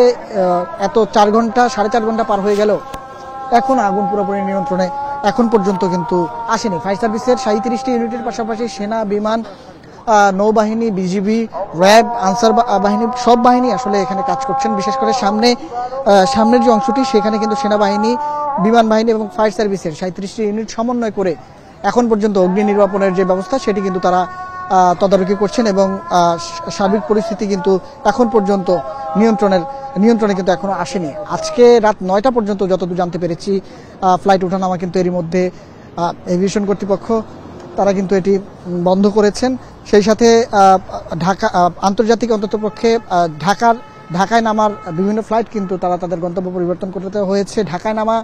ঢাকায় নামার ফ্লাইটের মধ্যে অন্তত 8টি ফ্লাইট নেমেছে চট্টগ্রামে এবং 3টি ফ্লাইট মূলত সিলেটে নেমেছে বলে আমরা জানতে পেরেছি। এর মধ্যে রিয়াদ থেকে ছেড়ে আসা যে বিমান সেটি ঢাকায় নামার কথা থাকলেও সেটি নেমেছে সিলেটে। উড্ডয়নরত অবস্থায় খবর চলে যায় তাদের কাছে যে ঢাকার যে পরিস্থিতি, এর পরবর্তী সময়তে কিন্তু সেই বিমানটিও সিলেটে নামে। এর বাইরে আমরা যেটি জানি ব্যাংকক থেকে ছেড়ে আসা বিমান এবং দিল্লি থেকে ছেড়ে আসা বিমান সহ বেশ কয়েকটি আন্তর্জাতিক ফ্লাইটের ক্ষেত্রেই কিন্তু তাদের গন্তব্য পরিবর্তন করতে হয়েছিল। আরেকটা তথ্য জানিয়ে রাখি, এখানে কিন্তু আসলে যেই পরিমাণ পণ্য ছিল কয়েক হাজার কোটি টাকার পণ্য ক্ষয়ক্ষতি হয়েছে বলে এখানে কিন্তু বিভিন্ন ইম্পোর্টাররা, এর বাইরে সিএনএফ এবং সংশ্লিষ্ট কর্মকর্তা যারা আছেন যাদের পণ্য এখানে ছিল তারা কিন্তু বলছেন যে ক্ষয়ক্ষতির পরিমাণও কোনো অংশেই কম না। যেহেতু এখন পর্যন্ত আগুন পুরোপুরি নিয়ন্ত্রণের খবর নেই, সেখানে ভিতরে এখনও জ্বলছে। আমরা কিছুক্ষণ আগেও দেখাচ্ছিলাম যে ভবনের এক অংশ দিয়ে দাউ দাউ করে কিন্তু আগুন জ্বলছিল, আগুনে লেলিহান শিখা ছিল। ফায়ার সার্ভিসের কর্মকর্তারা যেটি চেষ্টা করছিলেন এমন আগুন যেন আসলে নির্দিষ্ট একটা গণ্ডির মধ্যে থাকে, যেহেতু কার্গো ভিলেজের আগুন, যেহেতু দাহ্য পদার্থ আছে, কেমিক্যাল আছে, এই বিষয়গুলো মাথায় রেখেই বড় ধরনের যেন কোনো বিস্ফোরণ না হয় সেই জন্য আসলে একটা নির্দিষ্ট পরিকল্পনার মাধ্যমেই আগুন নির্বাপনের চেষ্টাটি কিন্তু করা হচ্ছিল। বিগত দিনে আমরা দেখেছি বেশ কয়েকটি বড় অগ্নিকাণ্ডের ঘটনা, বিশেষ করে কন্টেইনার ওয়েস্ট যেসব জায়গার মধ্যে নানান পণ্য থাকে সেসব জায়গায় অগ্নি নির্বাপনের ক্ষেত্রে বিগত দিনে আমরা আসলে খুব লোমহর্ষক বেশ কিছু মর্মান্তিক দুর্ঘটনার চিত্র দেখেছি আগুন নির্বাপনের ক্ষেত্রে। বিশেষ করে সীতাকুণ্ডের আগুন অগ্নিকাণ্ডের ঘটনার সময় আমরা দেখেছি যে কন্টেইনার কেন্দ্রিক সেখানে যে পদার্থ ছিল সেখানে ফায়ার সার্ভিসের বেশ কিছু কর্মকর্তারা কিন্তু আগুন নেভাতে গিয়ে নিহত হন এবং বিস্ফোরণে পরবর্তী সময় দেখেছি খুব দূর থেকে ভিডিও করছিলেন এমন ব্যক্তিও কিন্তু বিস্ফোরণের কারণে একেবারে এক প্রকার উড়ে গিয়েছিল, তাকেও বাঁচানো সম্ভব হয়নি। তো যেমনটি দেখছিলাম যে 15 জন এই পর্যন্ত আসলে আহতর খবর পাওয়া গিয়েছিল এবং তাদেরকে কুর্মিটোলা জেনারেল হাসপাতালে ভর্তি করা হয়েছিল। কোনো তথ্য কি জানতে পেরেছেন আসলে এই 15 জন কি ফায়ার ফাইটার ছিলেন বা কারা আসলে এখানে আহত হয়েছিলেন? আমরা ফায়ার ফাইটারের বেশ কিছু কর্মকর্তারা আহত হয়েছেন বলে জানতে পেরেছি। তার মধ্যে 15 জন যেটি বলা হচ্ছে, এর মধ্যে বেশি সংখ্যকই ফায়ার সার্ভিসের কর্মকর্তা এবং কার্গো ভিলেজ যেহেতু আসলে এখানে এটা একটা বড় জায়গা জুড়ে বিভিন্ন পণ্য এখানে ছিল, অনেকের পণ্য ছিল, অনেকে অপেক্ষায় ছিলেন যাদের পণ্য আজকে খালাস হতে পারে, অনেকে অপেক্ষায় ছিলেন হচ্ছে আগামীকাল বা সাম্প্রতিক সময়ে তাদের পণ্য খালাস হবে বা তাদের পণ্য এখানে এসেছে সেগুলো তদারকি করা এবং সেগুলো দেখভালের জন্য নির্দিষ্ট বেশ কিছু ডিপার্টমেন্ট রয়েছে, তারাও কিন্তু ভেতরে ছিলেন। তো সেই সংখ্যায় অল্প কিছু কর্মকর্তা সাথেই থাকবেন। বেসরকারি বিমান চলাচল উপদেষ্টা এর মধ্যে কথা বলেছেন, আমরা একটু সেই বক্তব্য শুনে আসি। কেন করব না, অবশ্যই করব। এত বড় একটা দুর্ঘটনা জাতীয় জায়গায় আমরা মানে সর্বোচ্চ পর্যায়ের আমরা কমিটি গঠন করে আমরা এটার ব্যাপারে বিশ্লেষণ করব।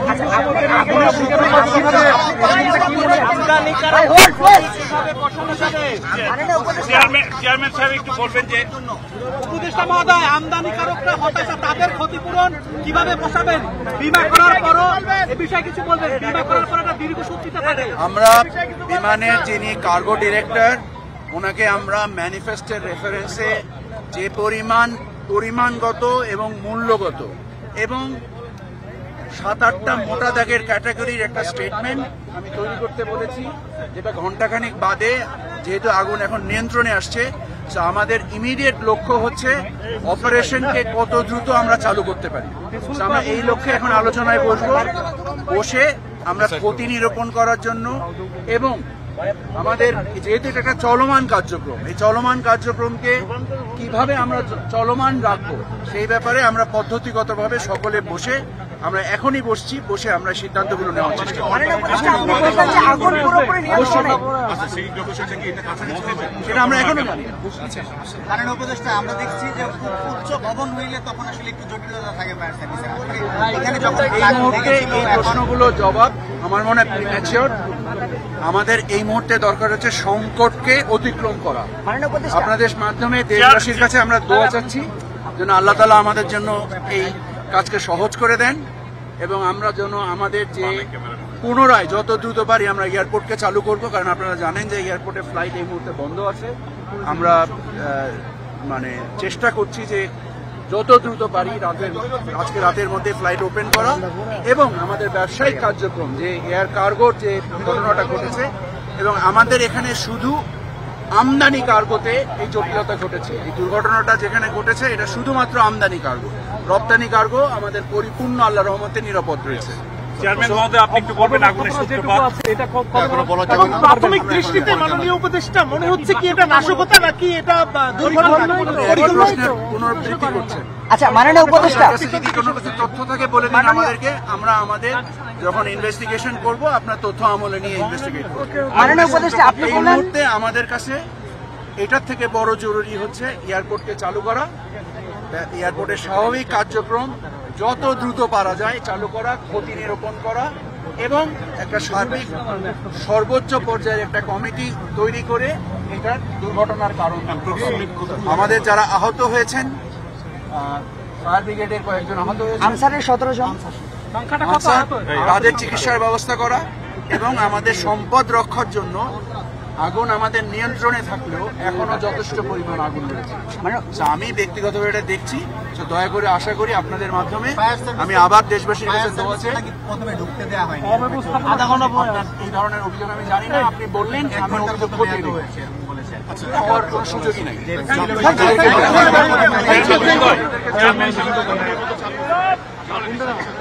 Thank you.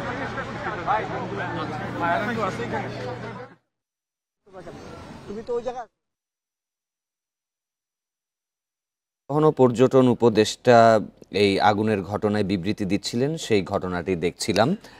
সহকর্মী নাহিদ কামাল আমাদের সাথে যুক্ত ছিলেন, আমরা আবারও তার কাছে যেতে চাই। নাহিদ, এই কার্গো ভিলেজে যেটি বলা হচ্ছিল যে আসলে আমদানি করা যে সকল পণ্য ছিল সেগুলোতেই আসলে আগুন লেগেছে।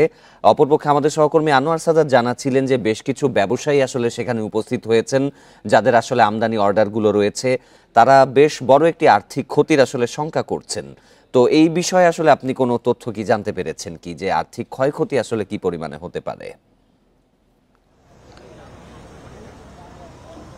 আসলে মোটা দাগে বলতে হয় আর্থিক ক্ষয়ক্ষতির পরিমাণ কয়েক হাজার কোটি টাকা, এমনটা বলছেন এখানকার যারা আমদানিকারক যারা আছেন তারা কিন্তু এখানে বলছেন যে তাদের যেসব পণ্য এখানে ছিল এটি কয়েক হাজার কোটি টাকার মূল্যের হবে।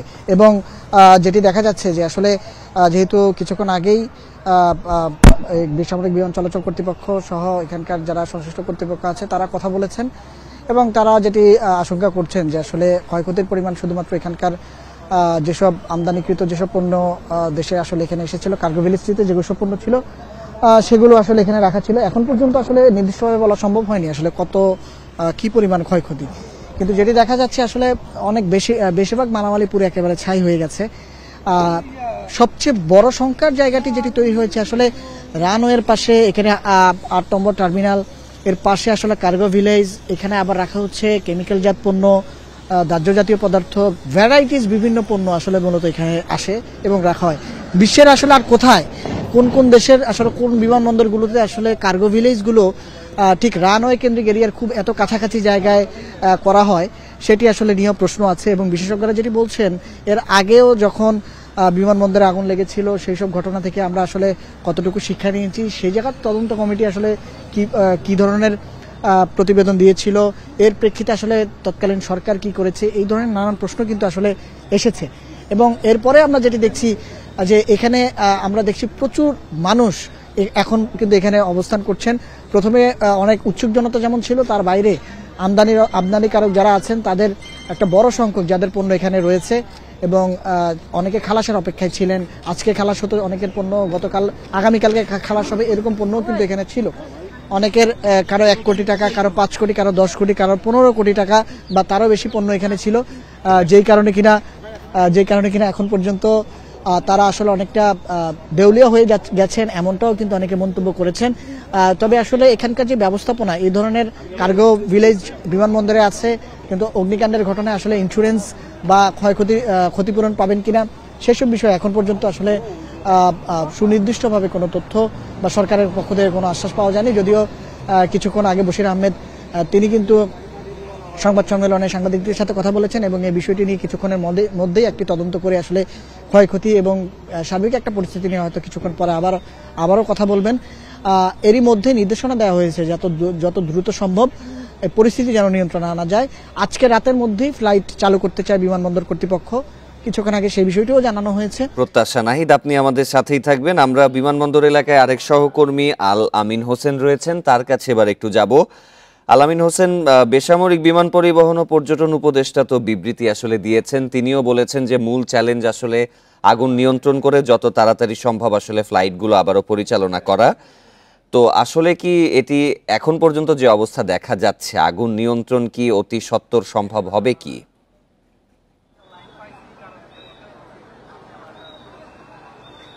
দেখুন, কিছুক্ষণ আগে গণমাধ্যমের সঙ্গে কথা বলছেন বেসরকারি বিমান চলাচল ও বাণিজ্য উপদেষ্টা শেখ বশিরউদ্দিন। এই 8 নম্বর গেটে আমরা যেখানে রয়েছে এখানে দাঁড়িয়ে তিনি গণমাধ্যমের সঙ্গে কথা বলেছেন। আমাদের বেশ কিছু স্পেসিফিক প্রশ্ন ছিল যে কি পরিমাণ ব্যবসায়ীদের কাউকে আমরা এখানে হতাশা হতে দেখেছি, কেউ কাঁদতে দেখেছি, অর্থাৎ আমদানিকারক যে কার্গো ভিলেজ রয়েছে সেটি সম্পূর্ণভাবে যেসব পণ্য শত টন পণ্য সেখানে যা ছিল তা কোনো না কোনোভাবে ক্ষতিগ্রস্ত হয়েছে। কিছু আগুনে পুড়ে গিয়েছে, কিছু পণ্য সেখানে পানি লেগে সেই ক্ষতিগ্রস্ত হয়েছে এবং সেই পণ্যের ক্ষয়ক্ষতি নিরূপণ করা আসলে এই মুহূর্তে টাফ। এবং তিনি যেটি বলেছেন, প্রাথমিকভাবে আগুন নিভিয়ে তারা আসলে বিমানবন্দরটাকে চালু করার যে একটি প্রক্রিয়া সেটি তারা করতে চাচ্ছে, তবে সেটি আসলে কতটা সম্ভব সে বিষয় নিয়ে কিন্তু প্রশ্ন উঠেছে। অর্থাৎ দুপুর আড়াইটা থেকে এখন পর্যন্ত একইভাবে আগুন জ্বলছে। আপনি জানেন যে এটির মধ্যে কেমিক্যাল পণ্য রয়েছে, আমদানিকারক গার্মেন্টস পণ্য রয়েছে, শিশু পণ্য রয়েছে, শিশুদের খাদ্যের যে বিষয়গুলো থাকে, মেডিকেল ইকুইপমেন্টের পণ্য রয়েছে, অর্থাৎ নানান ধরনের পণ্য রয়েছে, যার কারণে যখন ফায়ার সার্ভিসের পক্ষ থেকে সেখানে যে উৎপত্তি স্থল সহ আশেপাশে যেখানে আগুন ছড়িয়েছে সেখানে পানি দেওয়ার পরে সেই আগুন আরও বেড়ে যায়, অর্থাৎ ধাউ ধাউ করে যে আগুনের লেলিহান শিখা সেটি ছড়িয়ে যায়। উপদেষ্টার কাছে প্রশ্ন ছিল যে সেটি কবে নাগাদ সম্ভব হতে পারে। তিনি আসলে বলছেন সবাই চেষ্টা করার পরে আজকে রাতের মধ্যে হযরত শাহজালাল আন্তর্জাতিক বিমানবন্দরকে ফ্লাইট ওঠানামা করার উপযোগী করার একটা প্রাণান্তকর চেষ্টা তারা করছেন। আমাদের প্রশ্ন ছিল যে আপনারা এটিকে নাশকতা ভাবছেন কিনা বা অন্য কোনো কিছু আপনাদের মনে হচ্ছে কিনা, কিভাবে আগুন লাগলো। তিনি প্রাথমিকভাবে আসলে যেহেতু তিনি বলছেন যে তাদের এখন মূল কনসেন্ট্রেট হচ্ছে আগুন নেভানো এবং আগুন নেভানোর পরে কমিটি গঠন করা হবে, সেই কমিটি গঠন করার পরে তারা মূলত যেই ক্ষয়ক্ষতির পরিমাণ সহ অন্যান্য যে বিষয় আছে সে বিষয় নিয়ে তারা কথা বলবেন। ব্যবসায়ীরা দাবি করেছেন যে অনেক সময় ইন্স্যুরেন্স পণ্য যেটি থাকে সেই ইন্স্যুরেন্স পণ্যের টাকা পেতে একটা দীর্ঘসত্যিতার ব্যাপার থেকে থাকে এবং সেটি যাতে তারা দ্রুত পায় সেই ব্যবস্থার আহ্বান তারা সাংবাদিকদের মাধ্যমে শেখ উপদেষ্টার কাছে জানিয়েছিলেন, শেখ বশিরউদ্দিনের কাছে। আমরাও একই প্রশ্ন করেছিলাম।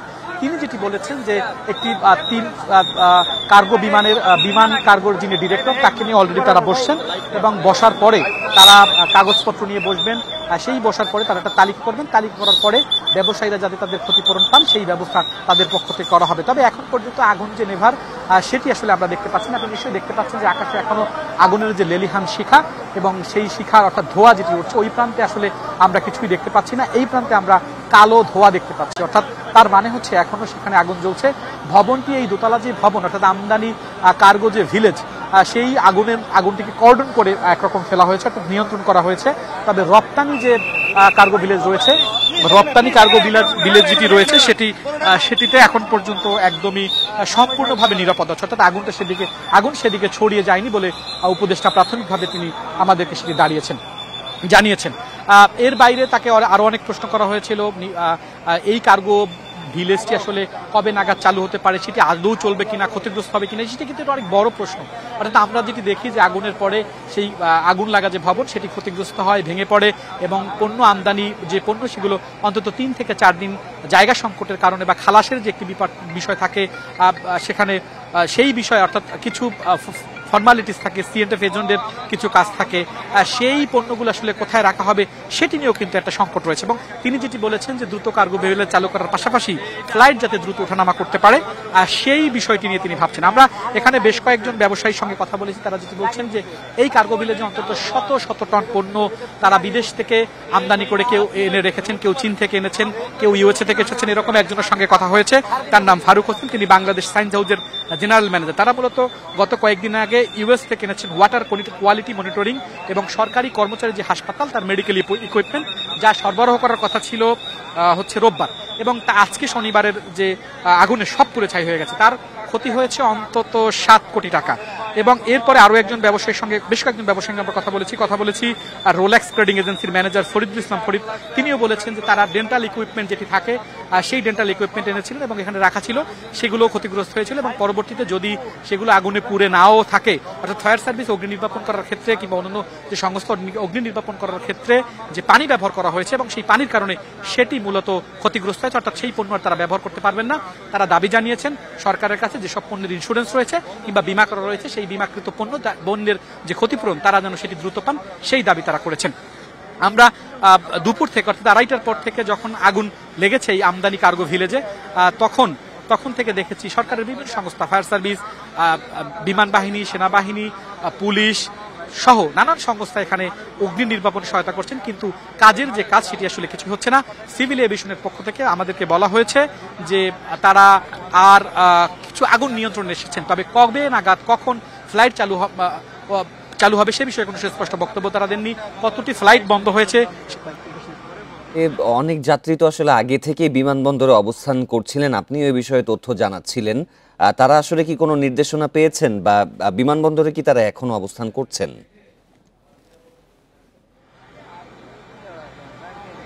দেখুন, যাত্রীদের কাছ থেকে আমরা ভিন্ন ভিন্ন বক্তব্য পেয়েছি। যখন আগুনের ঘটনা ঘটে তখন কোনো যাত্রী বলেছেন যে তাদেরকে বিমানবন্দরে ঢুকতে দেওয়া হয়নি, অর্থাৎ জরুরি ভিত্তিতে তাদের ভিতরে ঢোকা বন্ধ করে দেওয়া হয়েছিল। এর পরবর্তীতে সন্ধ্যার কিছু পরে যখন সিভিল এভিয়েশনের পক্ষ থেকে ফ্লাইট চলাচল স্থগিত ঘোষণা করা হয়েছে তখন আমরা বিমানবন্দরে গিয়েছি।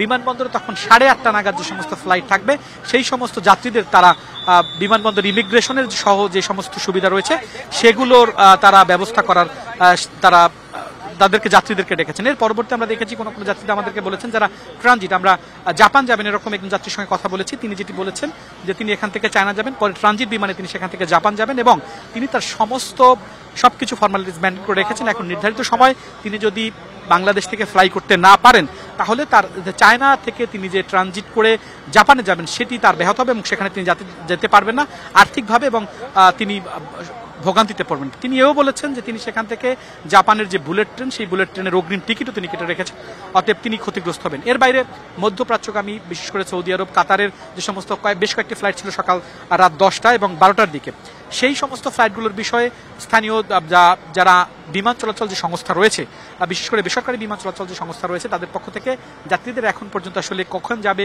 কবে যাবে সে বিষয়ে এখন পর্যন্ত কোনো কিছুই বলা হয়নি। তবে নোটাম, যেটি নোটিস টু এয়ারম্যান বলা হয়, যেটিকে সিভিল এভিয়েশনের ভাষায়, সেটি 4টি বিমানকে ইতিমধ্যেই আপনি জানেন যে চট্টগ্রামের আন্তর্জাতিক শাহ আমানত বিমানবন্দরে পাঠানো হয়েছে এবং আমরা তাদের আসলে সেখানে তাদেরও কোনো প্রস্তুতি ছিল না, সেই বিমানে তারা ঢাকায় নামার কথা ছিল এবং তাদের স্বজনরা এখানে সে ভিড় করেছিলেন তাদেরকে রিসিভ করবেন, কিন্তু এই আগুন লাগার পরে সেই বিমান চট্টগ্রাম যে আন্তর্জাতিক বিমানবন্দর রয়েছে শাহ আমানত সেখানে সেটি অবতরণ করেছেন এবং সেখান থেকে তারা হয়তো বিভিন্ন গন্তব্যে যাবেন।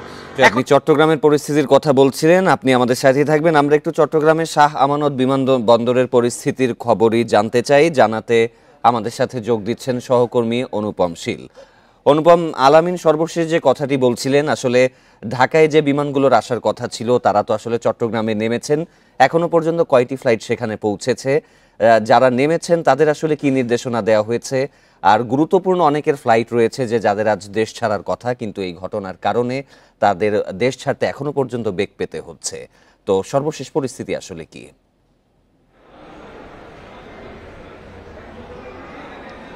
শুরুতে সর্বশেষ পরিস্থিতিটি একটু জানাই। এই মুহূর্তে আমরা দেখছি যে 7:05 যে দুবাইগামী ফ্লাইটটি আছে সেই ফ্লাইটের যারা যাত্রী তাদেরকে এখন এয়ারপোর্টের ভেতরে অর্থাৎ নিরাপত্তা তল্লাশি শেষে ভেতরে প্রবেশ করানো হচ্ছে। যদিও আমরা এবং যে এখানে যারা যাত্রীরা আছেন তারা এখনো নিশ্চিত তথ্য পাননি যে তারা আসলে ঠিক কয়টায় তাদের নির্ধারিত উড়োজাহাজে ফ্লাই করতে পারবেন। হিটটি এখানে দেখেছিলাম যে এখানে প্রায় তিনটি ফ্লাইটের যে এই ইয়াটা যে তিনটি ফ্লাইটের যে যাত্রীরা এখানে আটকা পড়েছেন তাদের মধ্যে একটি ফ্লাইটের কিন্তু এখন যারা যাত্রীরা আছেন তাদেরকে ঢুকতে দেওয়া হচ্ছে। এর বাইরে আমরা আরেকটি বিষয় যে 8টি ফ্লাইট ডাইভার্ট করা হয়েছে, অর্থাৎ মোট আমরা শাহমানত বিমানবন্দরের যিনি জনসংযোগ কর্মকর্তা প্রকৌশলী ইব্রাহিম খলিল তিনি জানিয়েছেন যে ঢাকা বিমানবন্দরের যে বর্তমান অবস্থা সেজন্য 8টি ফ্লাইটকে ডাইভার্ট করা হয়েছে। এর মধ্যে 4টি ফ্লাইট আন্তর্জাতিক এবং 4টি অভ্যন্তরীণ। তো এই যে ফ্লাইটগুলো এখন ডাইভার্সন হয়ে চট্টগ্রাম বিমানবন্দরে এসেছে তাদেরকে কিন্তু তাদের সে সমস্ত যাত্রী তাদেরকে এখনো সেই বিমানেই অপেক্ষা করানো হচ্ছে বলে আমরা জানতে পেরেছি। বিমানবন্দর কর্তৃপক্ষ বিস্তারিত কোনো তথ্য জানাননি, তবে তাদেরকে আসলে বাইরে বেরোতে দেওয়া হয়নি এবং সেক্ষেত্রে তারা আসলে কতক্ষণ নাগাদ এই অপেক্ষাটি করবেন বা পরবর্তী অবস্থা কী হবে সেটি নিয়ে আসলে এখনো কোনো ধরনের আলোচনা বা এই বিষয়গুলো শোনা যাচ্ছে না। তবে এছাড়া অভ্যন্তরীণ রুটে যে ফ্লাইটগুলো আছে স্বভাবতই ঢাকাগামী ফ্লাইটগুলো কিন্তু বন্ধ, অর্থাৎ সেগুলো আর চালু করা যায়নি।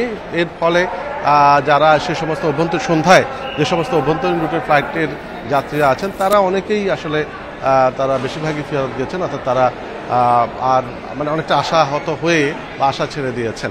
তো এই সর্বশেষ যে পরিস্থিতি এখন যে ফ্লাইটের যাত্রীদের প্রবেশ করানো হচ্ছে এরপরে আরও 2টি ফ্লাইটের অন্তত এখনো পর্যন্ত আমরা যেটি জানতে পেরেছি কথা বলে আরও 2টি ফ্লাইটের যাত্রীরা বাইরে অপেক্ষমান আছেন এবং তাদেরও কি হবে, অর্থাৎ তারা আজকে যেতে পারবেন কিনা। এদের অনেকের আছে দুবাই হয়ে কানেক্টিং ফ্লাইট ধরবেন বিভিন্ন দেশের, তাদের সেই কানেক্টিং ফ্লাইটের একটি আর্থিক ক্ষতির আশঙ্কা দেখা দিয়েছে। আবার অনেকে আছেন যাদের আজকে যেতে না পারলে ভিসাজনিত জটিলতায় পড়তে পারেন, এই ধরনের সমস্যা অনেক। তো জানতে চাই যে আন্তর্জাতিক যে এয়ারলাইন্সগুলো রয়েছে তারা কি আসলে এই ঘটনার ব্যাপারে তো আসলে অবহিত হয়েছে, তো সেই ক্ষেত্রে চট্টগ্রামের শাহ আমানত বিমানবন্দর কর্তৃপক্ষ কি বাইরের অন্য এয়ারলাইন্সের সাথে কোনো তথ্য জানিয়েছে যোগাযোগ করে?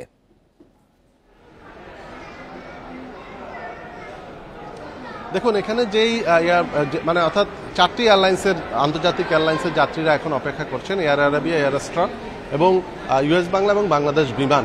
তো আমরা তাদের যে প্রতিনিধিরা এখানে আছেন তাদের সাথেও কথা বলেছিলাম, তারাও আসলে বিস্তারিত খুব একটা কিছু যে আমাদেরকে জানাতে পারছেন তা না। এখানে আসলে আমরা যেটি বুঝতে পারছি যে এখন আসলে অপেক্ষাটাই আসল, অর্থাৎ সময় গুণে ঢাকার পরিস্থিতি আগুন নিয়ন্ত্রণে আনা সেই অপেক্ষাটিকেই আসল বা প্রকৃতভাবে এটি অপেক্ষা করা হচ্ছে। এবং আরেকটি বিষয় এখানে জানিয়ে রাখি যে এখনো পর্যন্ত সিভিল এভিয়েশনের কাছে যে তথ্য তাতে আজ রাত 9টা পর্যন্ত এখানে ঢাকা বিমানবন্দরের এয়ারফিল্ড বন্ধ করা হয়েছে। এখন সেটি আর বাড়ানো হবে কিনা এবং এই বিষয়টিও আসলে নির্ভর করছে আমরা যতটুকু ঢাকার সামগ্রিক পরিস্থিতির উপর, এবং সেক্ষেত্রে এটি আর বাড়ানো হচ্ছে কিনা, হলে কতক্ষণ হবে, এই সামগ্রিক বিষয়গুলোর জন্য আমরা যতটা বুঝতে পারছি যে একটা অপেক্ষা করা হচ্ছে এবং সেই অপেক্ষার জন্য আসলে এখানে বাইরে যারা অপেক্ষমান আছেন তারাও অপেক্ষা করছেন। আর সামগ্রিকভাবে কোনো সিদ্ধান্ত যেহেতু এখনো আসেনি, সেক্ষেত্রে আমরা এখন দেখতে পাচ্ছি যে একটি ফ্লাইটের যাত্রীদেরকে ভেতরে প্রবেশ করানো হচ্ছে। কিছুটা আশার সঞ্চার হয়েছে, অর্থাৎ বাইরে যারা অপেক্ষা করছেন তাদের মধ্যে কিছুটা আশার সঞ্চার হয়েছে যে হয়তো চট্টগ্রাম থেকে যে ফ্লাইটগুলো আছে সেগুলো হয়তো পরিচালনা করা শুরু হবে, একটু দেরিতে হলেও সেটি শুরু হবে। যদিও আমরা যতটুকু বুঝতে পারছি যে এই ফ্লাইটে যাদেরকে এখন ঢোকানো হচ্ছে নিরাপত্তা তল্লাশির মাধ্যমে, তাদেরকেও হয়তো একটি লম্বা সময় ভেতরে অপেক্ষা করতে হবে। পরবর্তী পরিস্থিতি কি হয় আপনার মাধ্যমে আমরা দর্শকদের জানাবো। হযরত শাহজালাল বিমানবন্দরের পরিস্থিতি জানাতে আবারও আমরা যাব সহকর্মী নাহিদ কামালের কাছে। নাহিদ, আসলে ঘটনাস্থলে এখন কি অবস্থা বিরাজ করছে? প্রায় 37টি ইউনিট চলে গেছে ফায়ার সার্ভিসের, 5 ঘন্টার মতো হতে চলল। তো পরিস্থিতির আসলে কি কোনো উন্নতি হয়েছে কিনা? আর বাণিজ্য উপদেষ্টা যে বিষয়টি বলছিলেন যে এই সমস্যার সমাধানের পরই আসলে ফ্লাইটগুলো চালু হবে, তো মূল চ্যালেঞ্জ আগুন নিয়ন্ত্রণ, তারপরে বাকি যে ফ্লাইটগুলো রয়েছে সেগুলো পরিচালনা করা, কোনো সম্ভাবনা আসলে দেখতে পাচ্ছেন কি?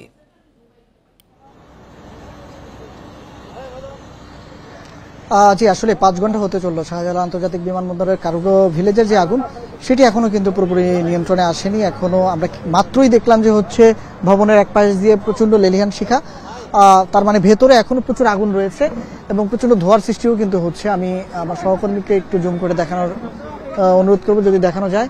এবং ভেতরে যেটি দেখানো যাচ্ছে যে এখনো কিন্তু ভিতরে প্রচুর আগুন রয়েছে এবং আগুনের কারণে কিন্তু এখনো কিছুটা বেগ পেতে হচ্ছে। যদিও উপদেষ্টা মহোদয় কিছুক্ষণ আগে তিনি বলেছিলেন আসলে আগুন কিছুটা নিয়ন্ত্রণে। ফায়ার সার্ভিসের কর্তৃপক্ষও বলছে আগুন আসলে নতুনভাবে ছড়ানোর খুব আশঙ্কা এই মুহূর্তে আসলে নতুন করে সে আশঙ্কা তারা দেখছেন না। যদিও ভেতরে যেহেতু আগুন, আমরা এখন থেকে ঠিক 3 মিনিট আগেও দেখেছি ভবনের ভেতরে আগুন, সেই ক্ষেত্রে কিন্তু আসলে কিছুটা শঙ্কা থেকেই যায়। 37টি ইউনিট এখন পর্যন্ত কাজ করছে, 5 ঘন্টা হতে চললো, এখন পর্যন্ত আগুন কিন্তু নির্বাপনে আসেনি। যদিও এখানে আমরা দেখছি বিভিন্ন সিএনএফ থেকে শুরু করে ইম্পোর্টাররা যারা আছেন, আমদানিকারকরা এখানে আসছেন এবং তারা তাদের হতাশার কথা কিন্তু ব্যক্ত করছেন এবং তাদের অনেকের বিপুল সংখ্যক মালামাল পুড়ে ছাই হয়ে গেছে, সেই সব গল্পই কিন্তু এখানে বলছিলেন এবং অনেকে নিঃস্ব হয়ে গেছেন এই ঘটনায়, সেসব বিষয় কিন্তু তুলে আনছেন। অন্তত কয়েক হাজার কোটি টাকার মালামাল এখানে পুড়ে গেছে বলে ধারণা করা হচ্ছে, যদিও এখনো পর্যন্ত আসলে সার্বিক পরিস্থিতি সম্পর্কে ধারণা পাওয়া যায়নি যে আসলে কি পরিমাণ মালামাল পুড়ে গেছে এবং আগুন লাগার কারণ সম্পর্কে কিন্তু কোনো প্রকার ধারণা পাওয়া যায়নি। এখানে দেখা যাচ্ছে এখন পর্যন্ত যে বিপুল পরিমাণে ধোঁয়া আছে, সেই ক্ষেত্রে আসলে যেহেতু এই জায়গাটিতে কার্গো ভিলেজের মধ্যে যে ধরনের পণ্য ছিল তার মধ্যে সবচেয়ে বেশি যেটি বলা হচ্ছে এখানে কেমিক্যাল জাতীয় পদার্থ ছিল, তার মধ্যে পোশাকজাত পণ্য ছিল, বিভিন্ন মোবাইল পার্টস থেকে শুরু করে বিভিন্ন পণ্য ছিল যেগুলো আসলে আগুন জ্বালাতে সহায়ক। এই ধরনের পণ্য যখন এখানে আছে ঠিক টার্মিনালের কাছাকাছি একটি এরিয়াতে এইভাবে কার্গো ভিলেজ, তারপরে হচ্ছে অগ্নি নির্বাপন ব্যবস্থা, সবকিছু মিলে কিন্তু আসলে প্রশ্ন উঠেছে আসলে আন্তর্জাতিক মহলে বাংলাদেশের অবস্থান আসলে এই ঘটনার পরে কোথায় যাবে। আজকে অন্তত 8টি ঢাকাগামী অন্তত 8টি ফ্লাইটকে তাদের গন্তব্য পরিবর্তন করতে হয়েছে এবং সেগুলো চট্টগ্রামে গিয়ে অবতরণ করেছে। এর বাইরে আরও 3টি ফ্লাইট ঢাকাগামী ছিল যেগুলো অবতরণ করেছে সিলেট আন্তর্জাতিক বিমানবন্দরে। এই পরিস্থিতিতে কিন্তু আসলে একটা মেসেজ কিন্তু ওয়ার্ল্ড ওয়াইড বিভিন্ন জায়গায় কিন্তু অলরেডি গিয়েছে বাংলাদেশের অবস্থান এবং বাংলাদেশের পরিস্থিতি সার্বিক বিষয় নিয়ে। এরই মধ্যে বেসামরিক বিমান চলাচল কর্তৃপক্ষ, বিমানবন্দর কর্তৃপক্ষ, এর বাইরে অন্য যেসব সংস্থা আছে তারাও কিন্তু তাদের তদারকি করছেন এবং বিমান চলাচল কর্তৃপক্ষ যেটি দেখছেন যাতে করে আগুন নতুনভাবে ছড়িয়ে না পড়ে সেই বিষয়ে সমন্বয় করে এরই মধ্যে সেনা, বিমান, নৌ, ফায়ার সার্ভিসের 37টি ইউনিট সমন্বয় করে কাজ করছেন এবং ঝুঁকি বিবেচনা করেও কিন্তু কাজ করছেন যাতে করে এরই মধ্যে 15 জনের মতো আহতর খবর রয়েছে, তাদেরকে নিকটস্থ হাসপাতালে কুর্মিটোলায় নেওয়া হয়েছে বলে আমরা জানতে পেরেছি, তারাও সেখানে চিকিৎসা নিচ্ছেন। এর মধ্যে ফায়ার সার্ভিসের কর্মকর্তারাও আছেন। বিস্ফোরক যেহেতু এখানে কেমিক্যাল জাতীয় পদার্থ ছিল সেই ক্ষেত্রে আসলে নিরাপত্তা ঝুঁকির বিষয়টি বারবারই সামনে আসছে এবং যেই পরিমাণ পণ্য এখানে পুড়ে গেছে সেই ক্ষয়ক্ষতি নিয়ে এরই মধ্যেই বিমানবন্দর কর্তৃপক্ষ এবং বিমান চলাচল কর্তৃপক্ষ তারা যেমন কাজ করছেন। উপদেষ্টা কিছুক্ষণ আগে এখানে এসেছিলেন বশির আহমেদ, তিনি কিন্তু এখানে এরই মধ্যেই বিষয়গুলো পর্যবেক্ষণ করছেন এবং তিনি কিছুক্ষণ পরে হয়তো আবার একটি আপডেট জানাবেন কি পরিমাণ ক্ষয়ক্ষতি হয়েছে এবং একটি নির্দিষ্ট তালিকাও তৈরির ব্যাপারে প্রস্তুতি চলছে, যেটি ধরে ক্ষতিপূরণ এবং ক্ষয়ক্ষতির পরিমাণ যেটি নিরূপণ করা যাবে সেই তথ্যটুকু কিন্তু আমাদেরকে আপডেট করবেন বলে কিছুক্ষণ আগে আশ্বস্ত করেছেন। এখন পর্যন্ত 37টি ইউনিট যে কাজ করছেন সেটিতে কিন্তু এখন পর্যন্ত আগুন নির্বাপনে আসেনি, যেটি দেখা যাচ্ছে আমার ছবিতে। এর মধ্যে ভেতরে কিন্তু আগুন রয়েছে, যার কারণে সেখানে পানি দেওয়ার ফলে আগুনের স্ফুলিঙ্গ কিন্তু বাইরে বেরিয়ে আসছে এবং ভেতরে যে ধরনের পদার্থ ছিল সেগুলোতে থেকে কিছুক্ষণ পরপরই দেখা যাচ্ছে আগুন নতুন করে আগুন সঞ্চার হচ্ছে, যেই কারণে কিছুটা ঝুঁকি রয়ে গেছে। আসলে কি ধরনের পণ্য এখানে রাখা ছিল তার আসলে সঠিক ডেটাটাও কিন্তু আসলে নেই। সেই ক্ষেত্রে অনেক ক্ষেত্রে আমরা যেটি জানতে পেরেছি বিভিন্ন কসমেটিক্স পণ্যের বাইরেও পার্টস জাতীয় পণ্য, যেগুলোর মধ্যে ব্যাটারি জাতীয় পণ্য, এগুলোর ভিতরেও কিন্তু দাহ্য পদার্থ রয়েছে, সেগুলো থেকেও কিন্তু আবার বিস্ফোরণও হতে পারে। এর বাইরে আরেকটা সংখ্যা যেটি রয়েছে কেমিক্যাল জাতীয় যেসব পণ্য, বিভিন্ন র ম্যাটেরিয়াল, বিশেষ করে ঔষধের কাঁচামাল হিসেবে যেগুলো ব্যবহার করার কথা ছিল সেগুলো থেকে আগুনের তীব্রতা কিন্তু অনেকাংশে বেড়েছে।